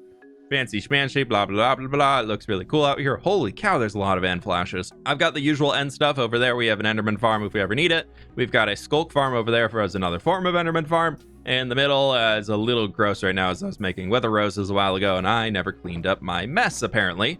But we've got a little wither killing chamber down there if we ever need it. The dragon egg currently sits here. I want to move it somewhere else because I don't know why I left it here. It's so pointless to have there. And then up here, you can see written on these rocks. Dude, there's a third flash. Are you just like, I haven't been out here, so you're flashing all the time? Okay, that's fine. But this is the galactic language that is used in Minecraft for the enchanting language, and it just says fWhip out there. I thought it was cool to put on floating rocks. Woo! There we have it, my friends. That is the entire tour of my hardcore Minecraft world. Just over 4 years in this world, and we are currently on 12,113 days. Yeah, we've spent almost 15 days just touring around the world itself. This has been so cool to be able to look back at everything I've done over the 4 years in this world. So thank you so very much for joining me. If you've made it this far, let me know what your favorite point is in the world, and if you have recommendations on what I should be doing next and what I should maybe be prioritizing as we are working our way around the world, continuing to expand on a lot of things. My main goal for 2026 is I want to wrap up every building inside of Path and finish that out completely, which is going to come with some landscaping around it as we still have more mountains to build and things like that. So it's a lot of work going into that one, but I think it's going to be absolutely awesome. If you'd like to check out this world for yourself, there's a world download available to tier 1 members, YouTube, Twitch, and Patreon. You can grab it through the Discord. That mountain up there is not on it because I take the world download every 10 episodes, and that was 111. So it'll be included in the next world download, but you can get the current one without that mountain in it for now to be able to explore everything else yourself. And with that, my friends, be sure to subscribe, click that like button down below as it helps me out a ton. And with that, I'll catch y'all on the fWhip side. Oh, don't fall off.